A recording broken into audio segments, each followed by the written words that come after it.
السلام علیکم ورحمۃ اللہ تعالی وبرکاتہ۔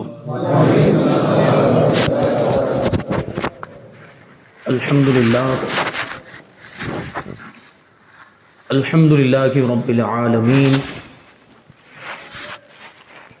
والعاقبۃ للمتقین والصلاة والسلام علی سید الانبیاء والمرسلین وعلى آلہ واصحابہ اجمعین، اما بعد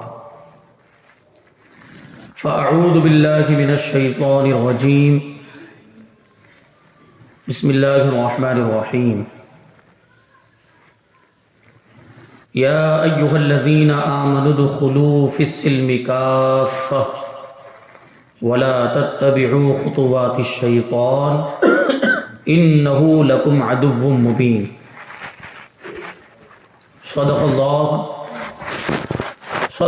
مولانا العظیم وصدق رسولہ النبی الامین المتین الکریم، ونحن علی ذلک لمن الشاہدین والشاکرین والذاکرین والحامدین والحمد للہ رب العالمین۔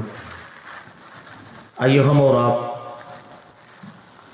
سب سے پہلے حضور سرور کائنات، فخر موجودات، باعث تخلیق کائنات، احمد مجتبی محمد مصطفیٰ صلی اللہ علیہ وسلم کی بارگاہ بیکس پناہ میں درود و سلام کا ہدیہ پیش کریں اور پڑھیں اللہم صلی علی سیدنا و مولانا محمد معدن الجود والکرم وآلہ الکرام وابنہ الکریم وبارک وسلم، صلاۃ و سلام علیک یا رسول اللہ صلی اللہ تعالی علیہ وسلم۔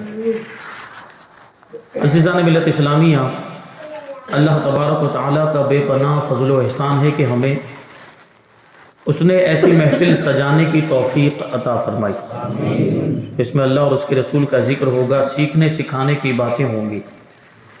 جبکہ اس وقت آپ دیکھیں تو دنیا میں بہت سے لوگ، بلکہ ہمارے مسلمان بھائی بھی طرح طرح کے گناہوں میں، بے حیائی کے کاموں میں، برائیوں میں مبتلا ہوں گے، خرافات میں مبتلا ہوں گے۔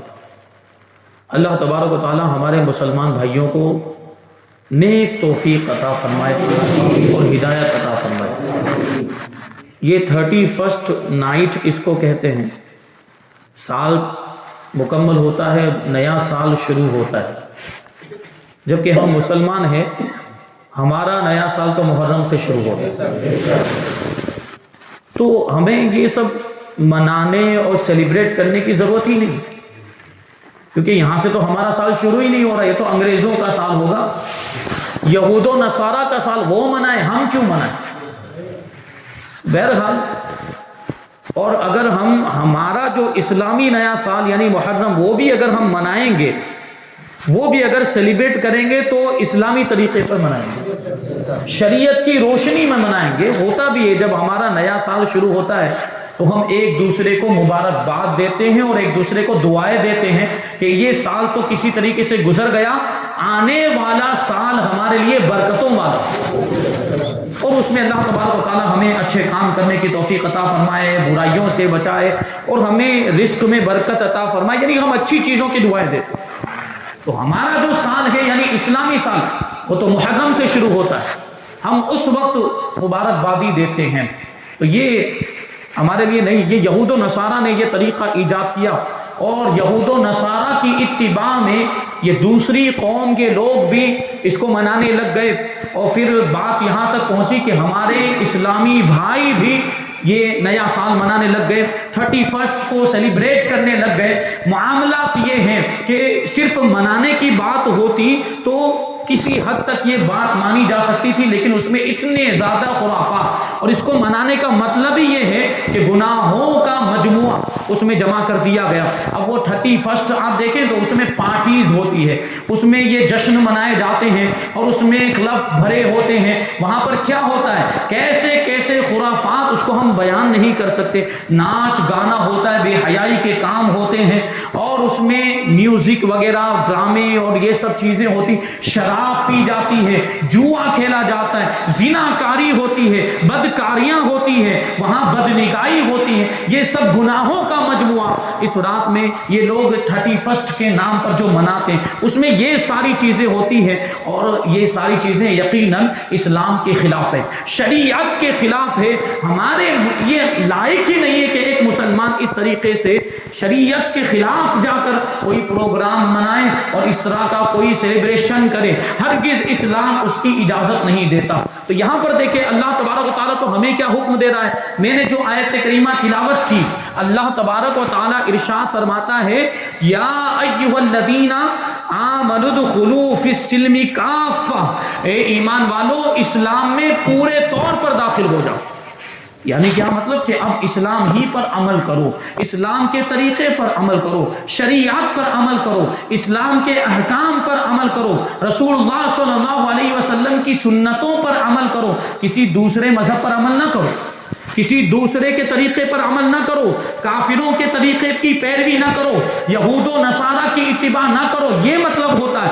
اس کا آپ پس منظر دیکھیں گے، اگر اس آیت کریمہ کا شان نزول دیکھیں گے تو آپ کو پتا چلے گا حضرت عبداللہ ابن سلام اور ان کے ساتھی صحابی رسول ہیں، ان کا معاملہ یہ تھا کہ پہلے یہودی مذہب سے تعلق رکھتے تھے اور توریت کے بہت بڑے عالم بھی تھے، شریعت موسوی کے جاننے والے۔ حضرت عبداللہ ابن سلام جب مسلمان ہو گئے تو معاملات یہ تھے کہ شروع میں ان کی کیفیت یہ تھی کہ وہ شریعت موسوی میں اور توریت کے اندر اونٹ کا گوشت کھانا یہ منع تھا اور اونٹ کا دودھ پینا منع تھا، اور شریعت موسوی میں سنیچر کے دن کی تعظیم کی جاتی تھی۔ تو حضرت عبداللہ ابن سلام نے سوچا کہ اونٹ کا گوشت یعنی اسلام کے اندر اور شریعت محمدیہ میں کھانا یہ کوئی ضروری بھی نہیں ہے، لازم یا فرض یا واجب بھی نہیں، اور اونٹ کے دودھ کا بھی یہی معاملہ، تو اگر ہم چھوڑ دیں گے تو شریعت مصطفی کے اعتبار سے بھی کوئی حرج نہیں، اور اس طریقے سے شریعت موسوی پر بھی عمل ہو جائے گا۔ پھر دوسری بات کہ یہ کہ وہ سنیچر کی تعظیم بھی کیا کرتے تھے، یہ سوچ کر کہ حضرت موسیٰ علیہ السلام کی شریعت پر بھی عمل ہو جائے اور حضور پاک صلی اللہ علیہ وسلم کی شریعت پر بھی عمل ہو جائے، تو اس پر یہ آیت کریمہ نازل ہوئی اور فرمایا گیا کہ جب تم مسلمان ہو گئے ہو تو پورے طور پر اسلام میں داخل ہو جاؤ، اب کسی دوسری شریعت پر عمل نہ کرو، کیونکہ اسلام کے آ جانے کے بعد سارے ادیان، سارے مذاہب اور سارے دھرم اب ختم ہو چکے ہیں، اب کسی بھی دھرم، کسی بھی مذہب، کسی بھی دوسرے دین پر عمل کرنے کی اجازت ہی نہیں ہے۔ اب اگر عمل کرنا ہے تو اسلام پر عمل کرو۔ سوچو وہ صحابی رسول ان کو منع کر دیا گیا، اور انہوں نے تو اچھا سوچا تھا کہ حضرت موسیٰ علیہ السلام بھی تو اللہ کے نبی، ان کی بھی شریعت پر عمل ہو جائے، لیکن اس سے بھی منع فرما دیا گیا۔ اور آج تو یہود و نصارہ کے طریقے کو اپنایا جا رہا، غیر مسلموں کے طریقوں کو اپنایا جا رہا ہے۔ معاذ اللہ ہمارے کچھ بھائی ایسے بھی ہیں جو غیروں کے تہوار مناتے ہوئے نظر آتے ہیں، غیروں کے تہوار مناتے ہیں، غیر مسلموں کے اور کافروں کے تہوار مناتے ہوئے نظر آتے، حالانکہ سوچیں آپ کہ بعض اوقات ان کے معاملہ غیروں کا، بد مذہبوں کا اور غیر مسلموں کا، کافروں کے تہوار منانا بسا اوقات یہ حرام تو ہے، حرام اشد حرام، کبھی کبھی آدمی کافر بھی ہو جاتے، دائرہ اسلام سے باہر بھی ہو جاتے۔ یہ یہود و نصارہ یہ سب جو طریقے یہ جو آپ دیکھ رہے ہیں، یہ 31 نائٹ یہ سب یہود و نصارہ نے ایجاد کیا ہوا۔ یہودیوں کا تو وہ تو ازلی دشمن ہیں مسلمانوں کے، یہودی مسلمانوں کے ازلی دشمن، پہلے دن سے وہ اسلام کے خلاف کاروائیاں کر رہے ہیں، اسلام کو اور مسلمانوں کو نقصان پہنچانے کی کوششیں کر رہے ہیں۔ وہ تو چاہتے یہ ہیں کہ مسلمان اسلام سے پھر جائے، وہ تو چاہتے یہ ہے کہ مسلمان کا ایمان کمزور ہو جائے، کیونکہ انہوں نے بار بار تجربہ کر کے دیکھ لیا ہے کہ مسلمان کے پاس اگر سب سے بڑی کوئی طاقت ہے تو وہ ایمان اور عشق رسول کی طاقت ہے۔ جب تک ایک مسلمان کا ایمان مضبوط ہے، اور ایمان مضبوط کیسے ہوتا ہے؟ اچھے اعمال سے، اور جب تک ایک مسلمان کے پاس عشق رسول کی دولت ہے اسے کسی بھی میدان میں ہرایا نہیں جا سکتا۔ ان لوگوں نے تجربہ کر کے دیکھا، یہ بڑی بڑی جنگیں ہوئی، آپ جو ہے کہ تاریخ اسلام کو پڑھیں، مطالعہ کریں، صلاح الدین ایوبی کے دور کا مطالعہ کریں یا صحابہ کرام کے زمانے کا، حضرت خالد بن ولید کے واقعات کو پڑھیں۔ عیسائیوں نے مقابلہ کیا تو حضرت خالد بن ولید کی تو شان ہی الگ ہے، ان کو سیف اللہ کہا جاتا ہے، اللہ کی تلوار، ان کی شجاعت و بہادری کا عالم کیا ہے کہ 60,000 کے مقابلے میں 30 آدمی لے کر جا رہے تھے، 60,000 کے مقابلے میں، تو سپہ سالار حضرت ابو عبیدہ ابن جراح نے کہا کہ کیوں اپنی جان پر ظلم کرتے ہو؟ کہا 60,000 کا لشکر سامنے رومیوں کا لشکر، ان کے مقابلے میں یہ 30 لوگ لے کر جانے کی بات کرتے۔ حضرت خالد بن ولید رضی اللہ تعالیٰ نے کہا کہ یہ 60,000 کے مقابلے میں میرے یہ چنندہ یہ 30 نوجوان ہی کافی ہیں۔ لیکن حضرت ابو عبیدہ ابن جراح رضی اللہ تعالیٰ عنہ نے جب بہت زیادہ اصرار کیا تو حضرت خالد بن ولید نے کیا کہا؟ کتنی تعداد کا اضافہ کیا ہوگا آپ کے اعتبار سے؟ یہ 30 کے مقابلے میں، یعنی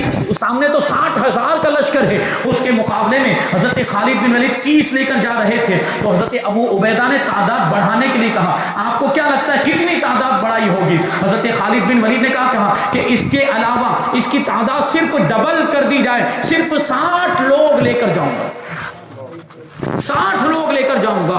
اور حضرت خالد بن ولید وہ اپنے چنندہ اپنے ساتھیوں کو جو شجاعت و بہادری میں اور طاقت اور قوت اور پہلوانی میں بڑے مشہور تھے اور بڑے تجربہ کار تھے، جنگ کی تدبیروں کو جانتے تھے کہ کیسے دشمن کا مقابلہ کیا جاتا ہے اور کم تعداد ہونے کے باوجود کیسے دشمن کو میدان چھوڑنے پر مجبور کیا جاتا ہے۔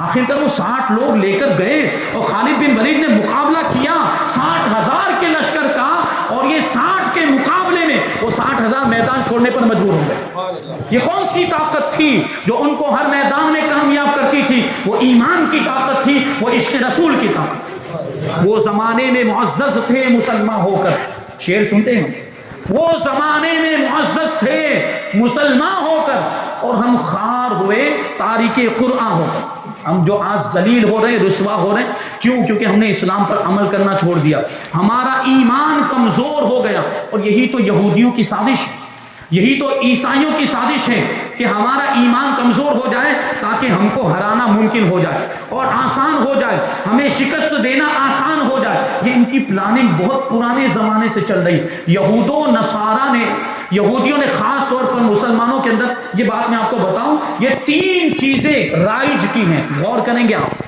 یہودیوں نے خاص طور پر مسلمانوں کے اندر 3 چیزیں پھیلانے کی کوشش کی اور منصوبہ بند طریقے پر یہ کام انہوں نے انجام دیا۔ کون سی 3 چیزیں؟ پہلے نمبر پر ہے شراب، پہلے نمبر پر کیا ہے؟ شراب، دوسرے نمبر پر ہے زنا، اور تیسرے نمبر پر ہے سود خوری۔ اب یہ سوچیں تینوں چیزیں، باقی کی جو برائیاں عام طور پر انہی تینوں چیزوں سے نکلتی ہیں، تو انہی تینوں چیزوں کو انہوں نے مطلب کیا سوچی آپ، کیسا ریسرچ کیا ہوگا، اور انہوں نے یہ سب چھان بین کی ہوگی، تحقیق تفتیش کی، اس کے بعد وہ اس نتیجے پر پہنچے ہوں گے کہ یہ 3 چیزیں اگر مسلمانوں میں رائج کر دی جائیں تو ان کا ایمان بھی کمزور ہو جائے گا اور وہ روحانی اور جسمانی اعتبار سے طرح طرح کی بیماریوں کے شکار ہو جائیں گے، پھر وہ جسمانی اعتبار سے بھی کمزور ہو جائیں گے اور روحانی اعتبار سے بھی کمزور ہو جائیں گے، پھر وہ دنیا میں ذلیل و رسوا ہوں گے، ان کو شکست دینا اور ان کو ہرانا آسان ہو جائے گا۔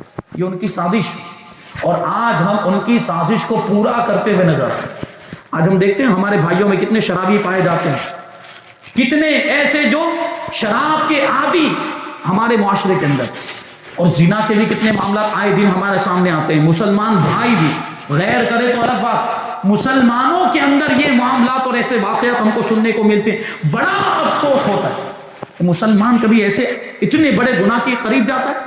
اللہ نے تو کیا فرمایا کہ وَلَا تَقْرَبُوا الزِّنَا، زنا کے قریب بھی نہ جاؤ، یعنی ان چیزوں کو بھی نہ اپناؤ جو زنا کی طرف لے جانے والی۔ تو اب یہ سب جو ناچ گانا، یہ فلمیں، ڈرامے اور یہ سب جو فحاشی بھی حیائی ہوتی، یہ سب زنا کی طرف لے جانے والی چیزیں۔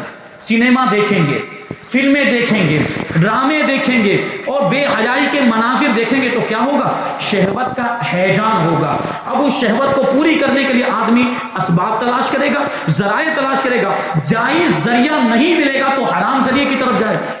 تو ایسے ہی تو بدکاری جنم لیتی ہے اور ایسے ہی زناکاری عام ہوتی ہے۔ یہودیوں کی سازش، انہوں نے یہ ہمارے معاشرے کے اندر یہ ساری چیزیں پھیلائی، اور یہ 31 میں یہ سب سارے کام ہوتے ہیں، یہ فلمیں، ڈرامے، ناچ گانا سب کچھ ہوتا ہے، زناکاری ہوتی، شراب نوشی سب کچھ ہوتا ہے، اور اس میں مسلمانوں کو بھی ملوث کر دیا ہم لوگوں نے، اور مسلمان بھی عیش و عشرت کے معاملہ، یہ کہ عیش کر لیتے ہیں 4 دن کی زندگی، یہ تصور دیا جاتا ہے کہ 4 دن کی زندگی ہے، موج کر لیتے ہیں، عیش کر لیتے ہیں، منورنجن کر لیتے ہیں، اور اسی کا یہ جو ہے ان کو ڈھکوسلا دیا جاتا ہے، اور مسلمان سمجھتا ہے کہ یہی اصل زندگی، جبکہ یہ بربادی ہے، یہ زندگی کو برباد کرنا ہے۔ آخرت میں جب اس کے عذاب کو دیکھیں گے تو افسوس ہوگا، حسرت پر حسرت ہوگی، اور سوچیں گے اس وقت کاش کہ دنیا میں نیک اعمال کر لیے ہوتے، کاش کہ دنیا میں برائیوں سے بچے ہوتے، تو آج اس کا ثواب ہمارے سامنے ہوتا۔ انسان کے 4 دشمن ہیں، انسان کے 4 دشمنوں سے ہمیں بچنا چاہیے۔ دنیاوی اعتبار سے ہمارا کوئی دشمن ہوتا ہے تو ہمیں ڈر اور خوف رہتا ہے کہ وہ ہمیں کوئی نقصان نہ پہنچاتے، ہم اس سے بچتے ہیں۔ تو یہ جو 4 دشمن یہ ہمارے ایمان کو نقصان پہنچاتے ہیں۔ پہلا دشمن یہ دنیا کی زندگی، یہ دنیا کی رنگینیاں۔ اللہ تبارک و تعالیٰ قرآن مجید میں ارشاد فرماتے ہیں کہ وَلَا تَغُرَّنَّكُمُ الْحَيَاةُ الدُّنْيَا، کہ یہ دنیا کی زندگی تمہیں دھوکے میں مبتلا نہ کر دے۔ ہوتا یہ کہ دنیا کی رنگینیوں میں، دنیا کے عیش و عشرت میں، اور یہاں مال و دولت اور یہاں کی نعمتوں میں، آرام و آسائش میں آدمی ایسا مبتلا ہوتا ہے کہ پھر خدا سے غافل ہو جاتا ہے، وہ اپنے رب کی عبادت سے غافل ہو جاتا ہے۔ یہ ہوا ایک دشمن، اس سے ہمیں بچنا، یعنی دنیا میں رہتے ہوئے ہمیں رب کی عبادت کرنی ہے، اللہ کو راضی کرنا ہے اور اس کے رسول کو راضی کرنا ہے، تو یہ ہے اصل زندگی۔ اس کے دھوکے میں نہیں آنا، دنیا کی زندگی کے دھوکے میں نہیں آنا، یہ ایک ہمارا دشمن۔ دوسرا دشمن کون ہے ہمارا نفس۔ اللہ کے رسول صلی اللہ علیہ وسلم نے ارشاد فرمایا کہ اِنَّ أَعْدَاءَ عَدُوِّكَ نَفْسُكَ الَّتِي بَيْنَ جَنبَيْكَ، کہ تمہارا سب سے بڑا دشمن تمہارا وہ نفس ہے جو تمہارے دونوں پہلوؤں کے درمیان ہے، اور یہ نفس برائی کا بڑا حکم دیتا ہے۔ حضرت یوسف علیہ السلام جیسے پیغمبر نے بات کہی تھی کہ وَمَا أُبَرِّئُ نَفْسِي إِنَّ النَّفْسَ لَأَمَّارَةٌ بِالسُّوءِ، کہ یہ نفس سے میں آزاد نہیں ہو سکتا، یہ میرا نفس تو بہت برائی کا حکم دیتا ہے۔ حضرت یوسف علیہ السلام جیسے پیغمبر جب یہ بات کہہ رہے ہیں تو ہمارے آپ کا کیا شمار؟ ہمیں تو نفس کیسے بہکاتا ہوگا؟ تو نفس کے بہکاوے میں نہیں آنا، یہ ہمارا دشمن ہے، اس سے ہمیں بچنا ہے۔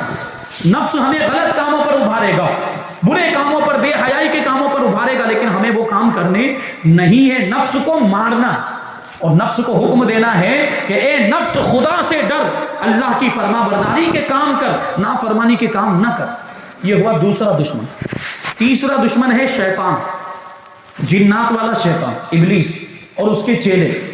اس کے بارے میں اللہ تبارک و تعالیٰ نے ارشاد فرمایا ان الشیطان لکم عدو فاتخذوہ عدوا، کہ بے شک شیطان تمہارا دشمن ہے تو تم بھی اسے دشمن بناؤ، تم بھی اس کو دشمن سمجھو۔ یعنی جس طریقے سے دنیاوی اعتبار سے جب ہمارا کوئی دشمن ہوتا ہے تو ہم اس سے دور بھاگتے ہیں، ہم اس سے بچتے ہیں، ہم اس کے طریقے پر نہیں چلتے، تو اسی طرح شیطان بھی ہمارا کھلا ہوا دشمن ہے، ہمیں اس سے بچنا چاہیے، اس کی پیروی نہیں کرنی چاہیے، اس کے نقش قدم پر نہیں چلنا چاہیے۔ تو یہ شیطان ہمارا تیسرا دشمن۔ اور چوتھا دشمن انسانوں والا شیطان۔ انسانوں میں بھی شیطان ہوتا ہے۔ آپ سوچیں گے انسانوں میں شیطان کیسے؟ تو انسانوں میں وہ لوگ جو شیطان کا کام کرتے ہیں وہ انسانوں میں شیطان ہے۔ کیا مطلب؟ لوگوں کو اچھائیوں سے روکتے، لوگوں کو خدا سے غافل کرتے ہیں، لوگوں کو برائیوں کی طرف لے جاتے ہیں، لوگوں کو گناہوں کی طرف لے جاتے ہیں، وہ انسانوں میں شیطان ہے، کیونکہ شیطان کا کام کر رہے ہیں۔ ان کو بھی شیطان، ہم پڑھتے ہیں سورہ ناس من الجنۃ والناس کہ ہم وسواس کے، وہ خناس کے وسوسوں کے شر سے پناہ مانگتے ہیں۔ الذی یوسوس فی صدور الناس، جو لوگوں کے دلوں میں وسوسہ ڈالتا ہے، وہ جنات میں سے بھی ہوتا ہے، لوگوں میں سے بھی ہوتا ہے۔ تو یہ 4 ہمارے دشمن، دنیا کی رنگینیاں، ہمارا نفس، جنات والا شیطان اور انسان والا شیطان، ان 4 سے ہمیں بچنا ہے، اور یہ سب ہمیں برائیوں کی طرف لے جاتے ہیں۔ تو یہ جو اللہ تبارک و تعالیٰ نے قرآن مجید میں ارشاد فرمایا کہ یا ایھا الذین آمنوا ادخلوا فی السلم کافہ، اے ایمان والو اسلام میں پورے طور پر داخل ہو جاؤ۔ آگے فرماتا ہے ولا تتبعوا خطوات الشیطان، اور شیطان کی پیروی نہ کرنا، شیطان کے نقش قدم پر نہ چلنا۔ کیوں؟ کیونکہ انہ لکم عدو مبین، وہ تمہارا کھلا ہوا دشمن ہے، وہ تمہیں کبھی فائدہ نہیں پہنچائے گا، وہ تمہیں نقصان ہی پہنچائے گا۔ اور شیطان دیکھیں، اس نے تو جب اللہ کی بارگاہ سے وہ ہانک دیا گیا تو اللہ کی بارگاہ میں دعویٰ کیا تھا، کیا کہا تھا؟ فَبِعِزَّتِكَ لَأُغْوِيَنَّهُمْ أَجْمَعِينَ، اے پروردگار مجھے تیری عزت کی قسم یہ سارے انسانوں کو میں گمراہ کر دوں گا، یہ رب کی بارگاہ میں وہ چیلنج کر کے آئے، خدا کو چیلنج کر کے آئے، تو شیطان تو اپنا کام کرے گا، شیطان تو گمراہ کرنے کا کام کرے. ہمیں بچنا ہے، ہمیں شیطان کے داؤ پیچ سے بچنے کی کوشش کرنی. یہ دیکھیے شیطان کے بہکاوے میں کوئی آ جاتا ہے نا، شیطان دیکھیں کبھی کبھی تو شیطان کے بہکاوے میں جب آدمی آ جاتا ہے تو گمراہ ہو جاتا ہے، کبھی گناہوں میں مبتلا ہو جاتا ہے، اور معاذ اللہ کبھی کبھی تو کفر تک بھی پہنچ جاتا ہے. شیطان اس انداز میں لوگوں کو بہکاتا ہے. میں واقعات کی روشنی میں بتاؤں، اور کبھی کبھی اللہ کی توفیق ہوتی ہے تو شیطان کے داؤ پیچ سے اور اس کے جال، اس کے پھندوں سے انسان بچ بھی جاتا ہے اللہ کی توفیق سے. کبھی کیسے کیسے معاملات ہوتے ہیں، اور انتہائی آخری اسٹیج میں انسان پہنچ جاتا ہے، گناہ میں مبتلا ہونے والا ہوتا ہے کہ اللہ کی مدد آ جاتی ہے، اللہ کی توفیق سے پھر انسان گناہوں سے بچ بھی جاتا ہے. یہ دونوں طرح کے واقعات. اللہ تبارک و تعالیٰ قرآن مجید میں ارشاد فرماتا ہے کمثل الشیطان اذ قال للانسان اکفر فلما کفر قال انی بریء منک انی اخاف اللہ رب العالمین فکان عاقبتہما انہما فی النار خالدین فیہا وذلک جزاء الظالمین. یہ یہود و نصارہ اور منافقین کی مثال شیطان کی طرح ہے. کہ شیطان پہلے کیا کرتا ہے؟ پہلے انسان سے کہتا ہے کفر کر، کافر ہو جا. شیطان تو یہی چاہتا ہے کہ سارے انسان کافر ہو جائے، تو پہلے شیطان انسان سے کہتا ہے کہ کافر ہو جا. فلما کفر، اور جب انسان کافر ہو جاتا ہے تو شیطان کیا کہتا ہے؟ میں تو تجھ سے بری ہوں، میرا تجھ سے کوئی تعلق نہیں، میں تجھ سے بیزار ہوں، میں تو اپنے رب سے ڈرتا ہوں، میں تو اللہ سے ڈرتا ہوں جو رب العالمین ہے. یہ شیطان کے داؤ پیچ، یہ اس کا مکر و فریب.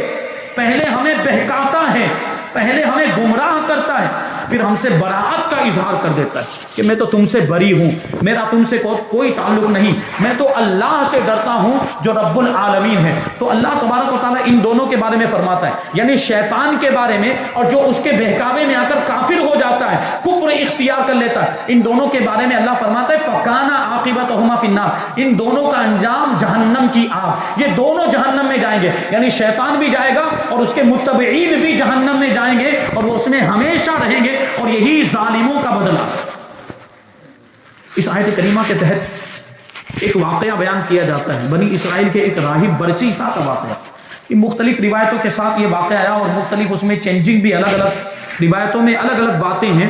تو ایک روایت کے مطابق میں وہ واقعہ سناؤں آپ کو، تو کیسے یہ شیطان بہکاتا ہے اور انسان کو کہاں سے کہاں لے جاتا ہے، یہ سوچنے کی ضرورت. ہم اور آپ سوچتے ہوں گے کہ کوئی گناہ ہم سے ہو گیا ہے، چھوٹا سا تو گناہ تھا، ہو گیا تو کیا ہے. ہم یہ سوچتے، یہ بھی شیطان کا بہکاوا ہے.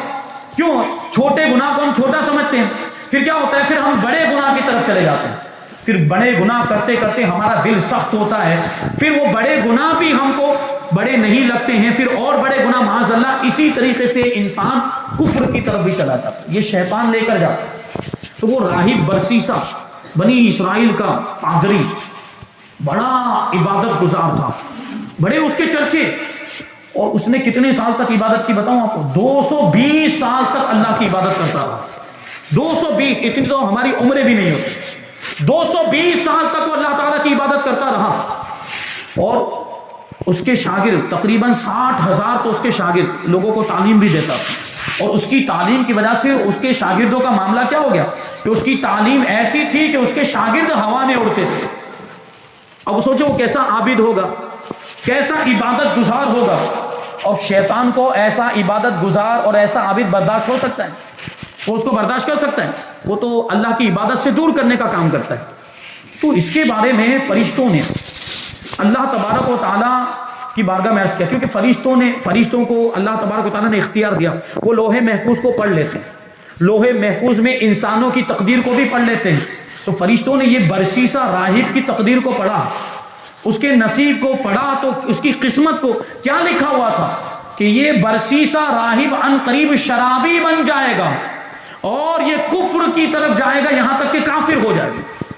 اور فرشتوں کو تعجب ہو گیا، اتنا عبادت گزار 220 سال سے عبادت کر رہا ہے، اس کے شاگردوں کا معاملہ کہ ہوا میں اڑتے ہیں، یہ کیسے گمراہ ہو جائے گا اور یہ کیسے کفر کی طرف چلا جائے گا؟ تو فرشتوں نے اللہ کی بارگاہ میں حکمت معلوم کرنے کے لیے عرض کیا، اے پروردگار ہمیں سمجھ میں نہیں آ رہا کہ اتنا عبادت گزار بندہ اور ایسا راہب اور پادری 220 سال سے عبادت کر رہا ہے، وہ کیسے گمراہ ہو جائے گا اور کیسے شرابی بن جائے گا اور کیسے کفر کی طرف چلا جائے گا، یہاں تک کہ کافر ہو جائے گا؟ تو اللہ تبارک و تعالیٰ نے ارشاد فرمایا کہ اے میرے فرشتوں، میں جو جانتا ہوں وہ تم نہیں جانتے، میں جو جانتا ہوں وہ تم نہیں جانتے۔ ان قریب یہ شیطان کے بہکاوے میں آ جائے گا اور شیطان اس کو بہکائے گا اور اس کے جال میں یہ پھنس جائے گا، یہاں تک کہ یہ شراب پی لے گا اور شراب پینے کے بعد پھر وہ شراب کی نحوست اس کو کفر تک لے کر جائے گا۔ اب شیطان فرشتوں سے کچھ باتیں چھپ کر سن لیتا تھا، تو یہ بات بھی اس نے فرشتوں سے چھپ کر سن لی تھی اور اس کو پتا چل گیا تھا، اور اس کو یہ بھی تو معلوم ہو گیا کہ اس کی گمراہی کا سبب میں ہی بنوں گا۔ تو اب اس نے پلاننگ شروع کر دی، شیطان نے اس کو گمراہ کرنے کی پلاننگ شروع کر دی۔ تو ایک بزرگ آدمی کی شکل اختیار کی، اللہ تعالیٰ نے اس کو طاقت عطا فرمائی، جو چاہے وہ شکل اختیار کر لیتا ہے۔ تو ایک بزرگ آدمی کی شکل اختیار کر کے وہ برسیسا راہب کے عبادت خانے کے پاس گیا اور دروازے پر دستک دی۔ برسیسا راہب نے دروازہ کھولا، پوچھا کون ہے؟ تو آنے والے یہ شیطان تھا، اس نے کہا کہ میں تمہاری ہی طرح ایک عبادت گزار ہوں، میں تمہاری ہی طرح ایک عابد ہوں، مجھے اندر آنے کی اجازت دی جائے کیونکہ میں تمہاری مدد کرنے کے لیے آیا ہوں، تاکہ عبادت میں تمہارا مددگار بن جاؤں۔ تو اس نے کہا ٹھیک ہے آ جاؤ، کیونکہ جو اللہ کی عبادت کرنا چاہتا ہے، جو اللہ کی عبادت کا ارادہ کرتا ہے، اللہ اس کے لیے کافی ہو جاتا ہے۔ اب وہ برسیسا راہب کو کیا پتا تھا کہ یہ کون ہے؟ یہ شیطان اور میری ہلاکت کا سبب بننے والا ہے۔ بہرحال اس نے اس کو اندر آنے کی اجازت دے دی۔ اب شیطان اندر گیا اور کیا کیا، تھوڑی دیر بیٹھنے کے بعد وہ عبادت کرنے کے لیے کھڑا ہوا، وہ نماز پڑھنے کے لیے کھڑا ہوا۔ اب نماز پڑھنا شروع کر دیا، اس نے عبادت کرنا شروع کر دیا۔ 3 دن تک وہ عبادت کرتا ہی رہا شیطان، 3 دن تک نہ کچھ کھایا نہ پیا نہ سویا، کچھ بھی نہیں۔ 3 دن تک شیطان مردود عبادت کرتا رہا۔ اب یہ اس کے سامنے ظاہر کر رہا تھا کہ وہ عبادت کرتا ہے۔ تو اب یہ اس کو برسیسا راہب کو تعجب ہوا، یہ کیا معاملہ ہے کہ میں بھی تو عبادت کرتا ہوں، میں نے 220 سال سے عبادت کی، لیکن میں تو کھاتا بھی ہوں، میں تو پیتا بھی ہوں، میں تو سوتا بھی ہوں، اور میرے معاملات ایسے ہیں کہ انسانیت کے جو تقاضے ہوتے ہیں وہ پورے کرتا ہوں میں، لیکن اس کا تو معاملہ کہ 3 دن سے اس نے کچھ بھی کھایا نہیں ہے، کچھ بھی پیا نہیں ہے۔ تو اس نے پوچھا، برسیسا راہب نے یہ شیطان سے پوچھا کہ یہ تم کیسے کر لیتے ہو؟ میں بھی عبادت کرتا ہوں، لیکن مجھے تو ایک دن روزہ رکھنا پڑتا ہے، تو کبھی روزہ افطار بھی کرنا پڑتا ہے، کھانا بھی کھانا پڑتا ہے، اور میں عبادت کرتا ہوں تو میں سوتا بھی ہوں، ایسا نہیں کہ پوری پوری رات عبادت کروں۔ تو شیطان نے کیا جواب دیا؟ شیطان کہتا ہے کہ میں نے ایک ایسا کام کیا تھا، میں نے ایک ایسا گناہ کیا تھا کہ جب وہ گناہ مجھے یاد آتا ہے تو میری آنکھوں کی نیند اڑ جاتی ہے۔ یہ دیکھیں بہکانے کا اس کا طریقہ، کیسا نیک بن رہا ہے، متقی پرہیزگار بن رہا ہے کہ جب مجھے وہ گناہ یاد آتا ہے، میں نے گناہ کیا تھا، جب مجھے وہ گناہ یاد آتا ہے تو میری آنکھوں کی نیند اڑ جاتی ہے، اب مجھے کھانے پینے کا ہوش نہیں رہتا، مجھے بھوک کا بھی احساس نہیں ہوتا، مجھے پیاس کا بھی احساس نہیں ہوتا۔ تو برسیسا راہب کہنے لگا مجھے بھی تو وہ تدبیر بتاؤ، مجھے بھی کوئی ہیلا بتاؤ، آئیڈیا دو، تاکہ میں بھی تمہاری طرح عبادت گزار بن جاؤں، میں بھی تم جیسا بن جاؤں کہ میں بھی کھانے پینے سے بے نیاز ہو جاؤں، مجھے بھی اب سونے کی ضرورت نہ رہے، میری بھی آنکھوں کی نیند اڑ جائے۔ تو اب دیکھیں شیطان اب وہ اس کے بہکاوے میں آ چکا تھا، اب اس کا پلان سکسیس اور کامیاب ہوتا ہوا نظر آ رہا تھا۔ تو شیطان نے اپنا اگلا تیر چھوڑا اور شیطان کہتا ہے اگر تم میرے جیسا بننا چاہتے ہو، ایک کام یہ کرو کہ پہلے کوئی گناہ کرو۔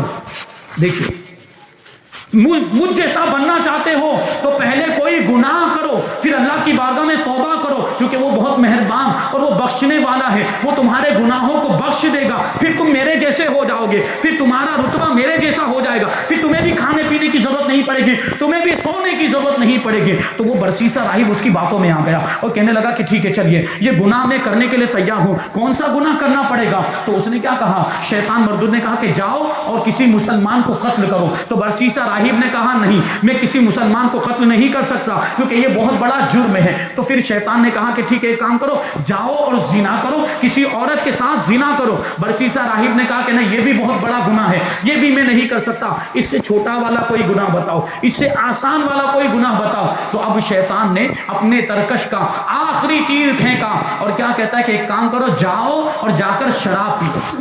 دیکھیے یہ شراب بھی کتنی بری چیز ہے، یہ شراب بہت ساری برائیوں اور خرابیوں کی جڑ ہے۔ شراب کی وجہ سے آدمی جسمانی اور روحانی بیماریوں کا شکار ہو جاتا ہے اور پھر اس کا مال بھی ضائع ہو جاتا ہے، معاشرے میں اس کی کوئی عزت بھی نہیں۔ شرابی اگر کہیں سے گزر جائے بچے اس کا مذاق اڑاتے ہیں، دیکھا ہے آپ نے؟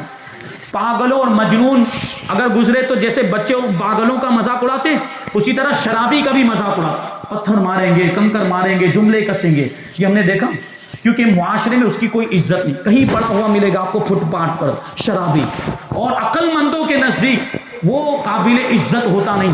اور شراب کے بڑے نقصانات ہیں۔ شراب کی وجہ سے معاشرے میں بہت ساری خرابیاں پیدا ہوتی ہیں، دوستوں میں، رشتہ داروں میں لڑائیاں ہو جاتی ہیں شرابی کی وجہ سے۔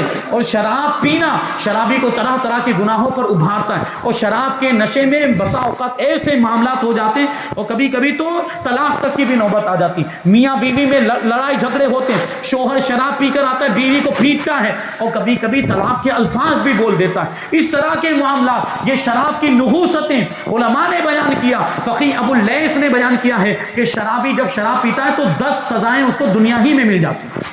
10 سزائیں، آخرت کی تو سزا الگ، یہ 10 سزائیں دنیا ہی میں۔ یہ بہت ساری چیزیں تو میں نے ابھی بیان کی، اس میں سے ایک سزا یہ ہے کہ محافظ فرشتے، اس فرشتوں کو اس کے وجہ سے، اس کے ذریعے سے ایذا ہوتی، تکلیف ہوتی، حفاظت کرنے والے فرشتے۔ کیونکہ ظاہر سی بات، شرابی شراب پیے گا تو شراب لینے کے لیے وہ مے خانے میں بھی جائے گا، شراب کے اڈے پر بھی جائے گا، گناہوں کے اڈے پر جائے گا، اور جہاں برائیاں ہوتی، بدکاریاں ہوتی، وہاں پر وہ جائے گا۔ تو یہ شرابی جہاں جائے گا تو مجبوراً فرشتوں کو بھی وہاں جانا پڑے گا، گندی جگہوں پر جانا پڑے گا، تو فرشتوں کو اس کی وجہ سے تکلیف ہوتی ہے۔ یہ شراب کی نحوست۔ فرمایا گیا کہ شرابی کو دنیا کے اندر شراب پینے کی وجہ سے 80 کوڑے لگائے جائیں گے، لیکن اگر وہ 80 کوڑے دنیا میں نہ لگائے گئے ہوں تو آخرت میں اس کو یہ سزا ملے گی کہ اس کے اعز و اقارب، اس کے رشتہ داروں، جاننے پہچاننے والوں کے سامنے یہ دنیا کے لکڑی کے کوڑے سے نہیں، جہنم کی آگ کے کوڑے سے 80 کوڑے لگائے جائیں گے۔ یہ شرابی کا انجام۔ اور پھر سب سے آخری بات جو سب سے خطرناک بات ہے، کیا فرماتے فقی ابو اللیث کہ شرابی اگر شراب کا عادی اور اسی حالت میں مر جائے تو اس کے خاتمے کا اندیشہ، اس کے برے خاتمے کا اندیشہ کہ ایمان پر مرے گا بھی کہ نہیں مرے گا۔ یہ شرابی کے معاملات۔ تو اب دیکھیے، یہ شیطان نے اپنا داؤ چلا اور کہا جاؤ شراب پی لو۔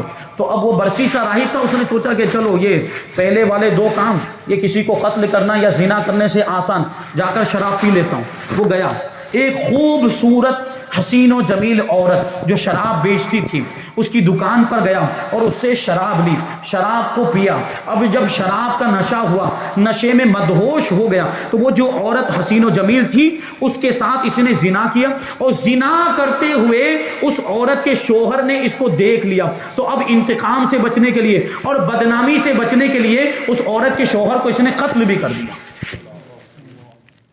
کیسے؟ تینوں جرم کروا لیے اس نے، شیطان نے۔ وہ جس جرم کو، قتل کو بڑا سمجھ رہا تھا، زنا کو بڑا سمجھ رہا تھا، لیکن جب شراب پی لی تو وہ تینوں گناہ اس نے کر لیے۔ یہ شراب کی نحوست، شراب کو جو برائیوں کی جڑ کہا جاتا ہے، فساد کی جڑ کہا جاتا ہے، وہ اس وجہ سے کہ شراب پینے والا پھر دوسرے گناہوں میں بھی مبتلا ہو جاتا ہے۔ تو اب وہ کیا ہوا؟ اس نے تو شراب بھی پی لی، قتل بھی کر دیا، زنا بھی کر دیا۔ اب یہی شیطان، دیکھیں کتنا مردود ہے، یہی شیطان انسانی شکل میں اس شہر کے حکمران اور بادشاہ کے پاس گیا۔ یہ تو اپنے آپ کو چھپا رہا تھا، لیکن بادشاہ کے پاس جانے کے بعد شیطان نے سارا واقعہ بیان کر دیا، وہ برسیسا راہب نے ایسا ایسا کیا۔ تو بادشاہ نے، حکمران نے برسیسا راہب کو بلایا اور اس کا جرم ثابت ہو گیا، سزا سنا دی گئی کہ اس کو پھانسی پر لٹکا دیا جائے۔ برسیسا راہب سوچیں، 220 سال تک جس نے اللہ کی عبادت کی تھی، آج اس کا معاملہ یہ کہ 3 بڑے گناہ کر چکا ہے۔ وہ زنا بھی کر چکا ہے، وہ قتل بھی کر چکا، وہ شرابی بھی بن گیا۔ اب اس کے تعلق سے حکم ہوا کہ اس کو پھانسی کے پھندے پر لٹکا دیا جائے۔ پہلے تو اس کو شراب پینے کی وجہ سے 80 کوڑے مارے گئے، زنا کرنے کی وجہ سے 100 کوڑے مارے گئے، اور آخر میں ایک انسان کو قتل کرنے کی وجہ سے پھانسی کی سزا اس کو سنا دی گئی۔ اب وہ پھانسی کے تختے پر اس کو لٹکا دیا گیا۔ اب وہ اسی کیفیت میں، اب شیطان دیکھیں یہاں بھی ابھی بات ختم نہیں ہوئی، شیطان نے اس کو کہاں تک پہنچا دیا ہے، لیکن ابھی بھی شیطان کو صبر نہیں آیا، کیونکہ شیطان کو صبر کب آتا ہے؟ جب انسان کافر ہو جائے، جہنمی بن جائے، ہمیشہ کا جہنمی بن جائے۔ تو اب شیطان اس کے پاس وہ سوچیں پھانسی کے تختے پر لٹکا ہوا ہے، وہاں اب شیطان آیا اور آنے کے بعد پوچھا تیری کیا حالت ہے، تیری خیریت تو ہے؟ یہ چھیڑتا ہے دیکھ. تو وہ پھانسی کے تختے پہ لٹکا ہوا انسان کیا کہتا ہے؟ یہ برے دوست کی صحبت کا نتیجہ ہے. میں نے برے دوست کی صحبت اختیار کی تو آج میرا یہ انجام ہو رہا ہے. اور شیخ سعدی نے بھی تو یہ بات کہی تھی کہ اچھے کی صحبت تجھے اچھا بنائے گی اور برے کی صحبت تجھے برا بنائے گی. شیطان کی صحبت اختیار کی تو کیا ہونے والا ہے؟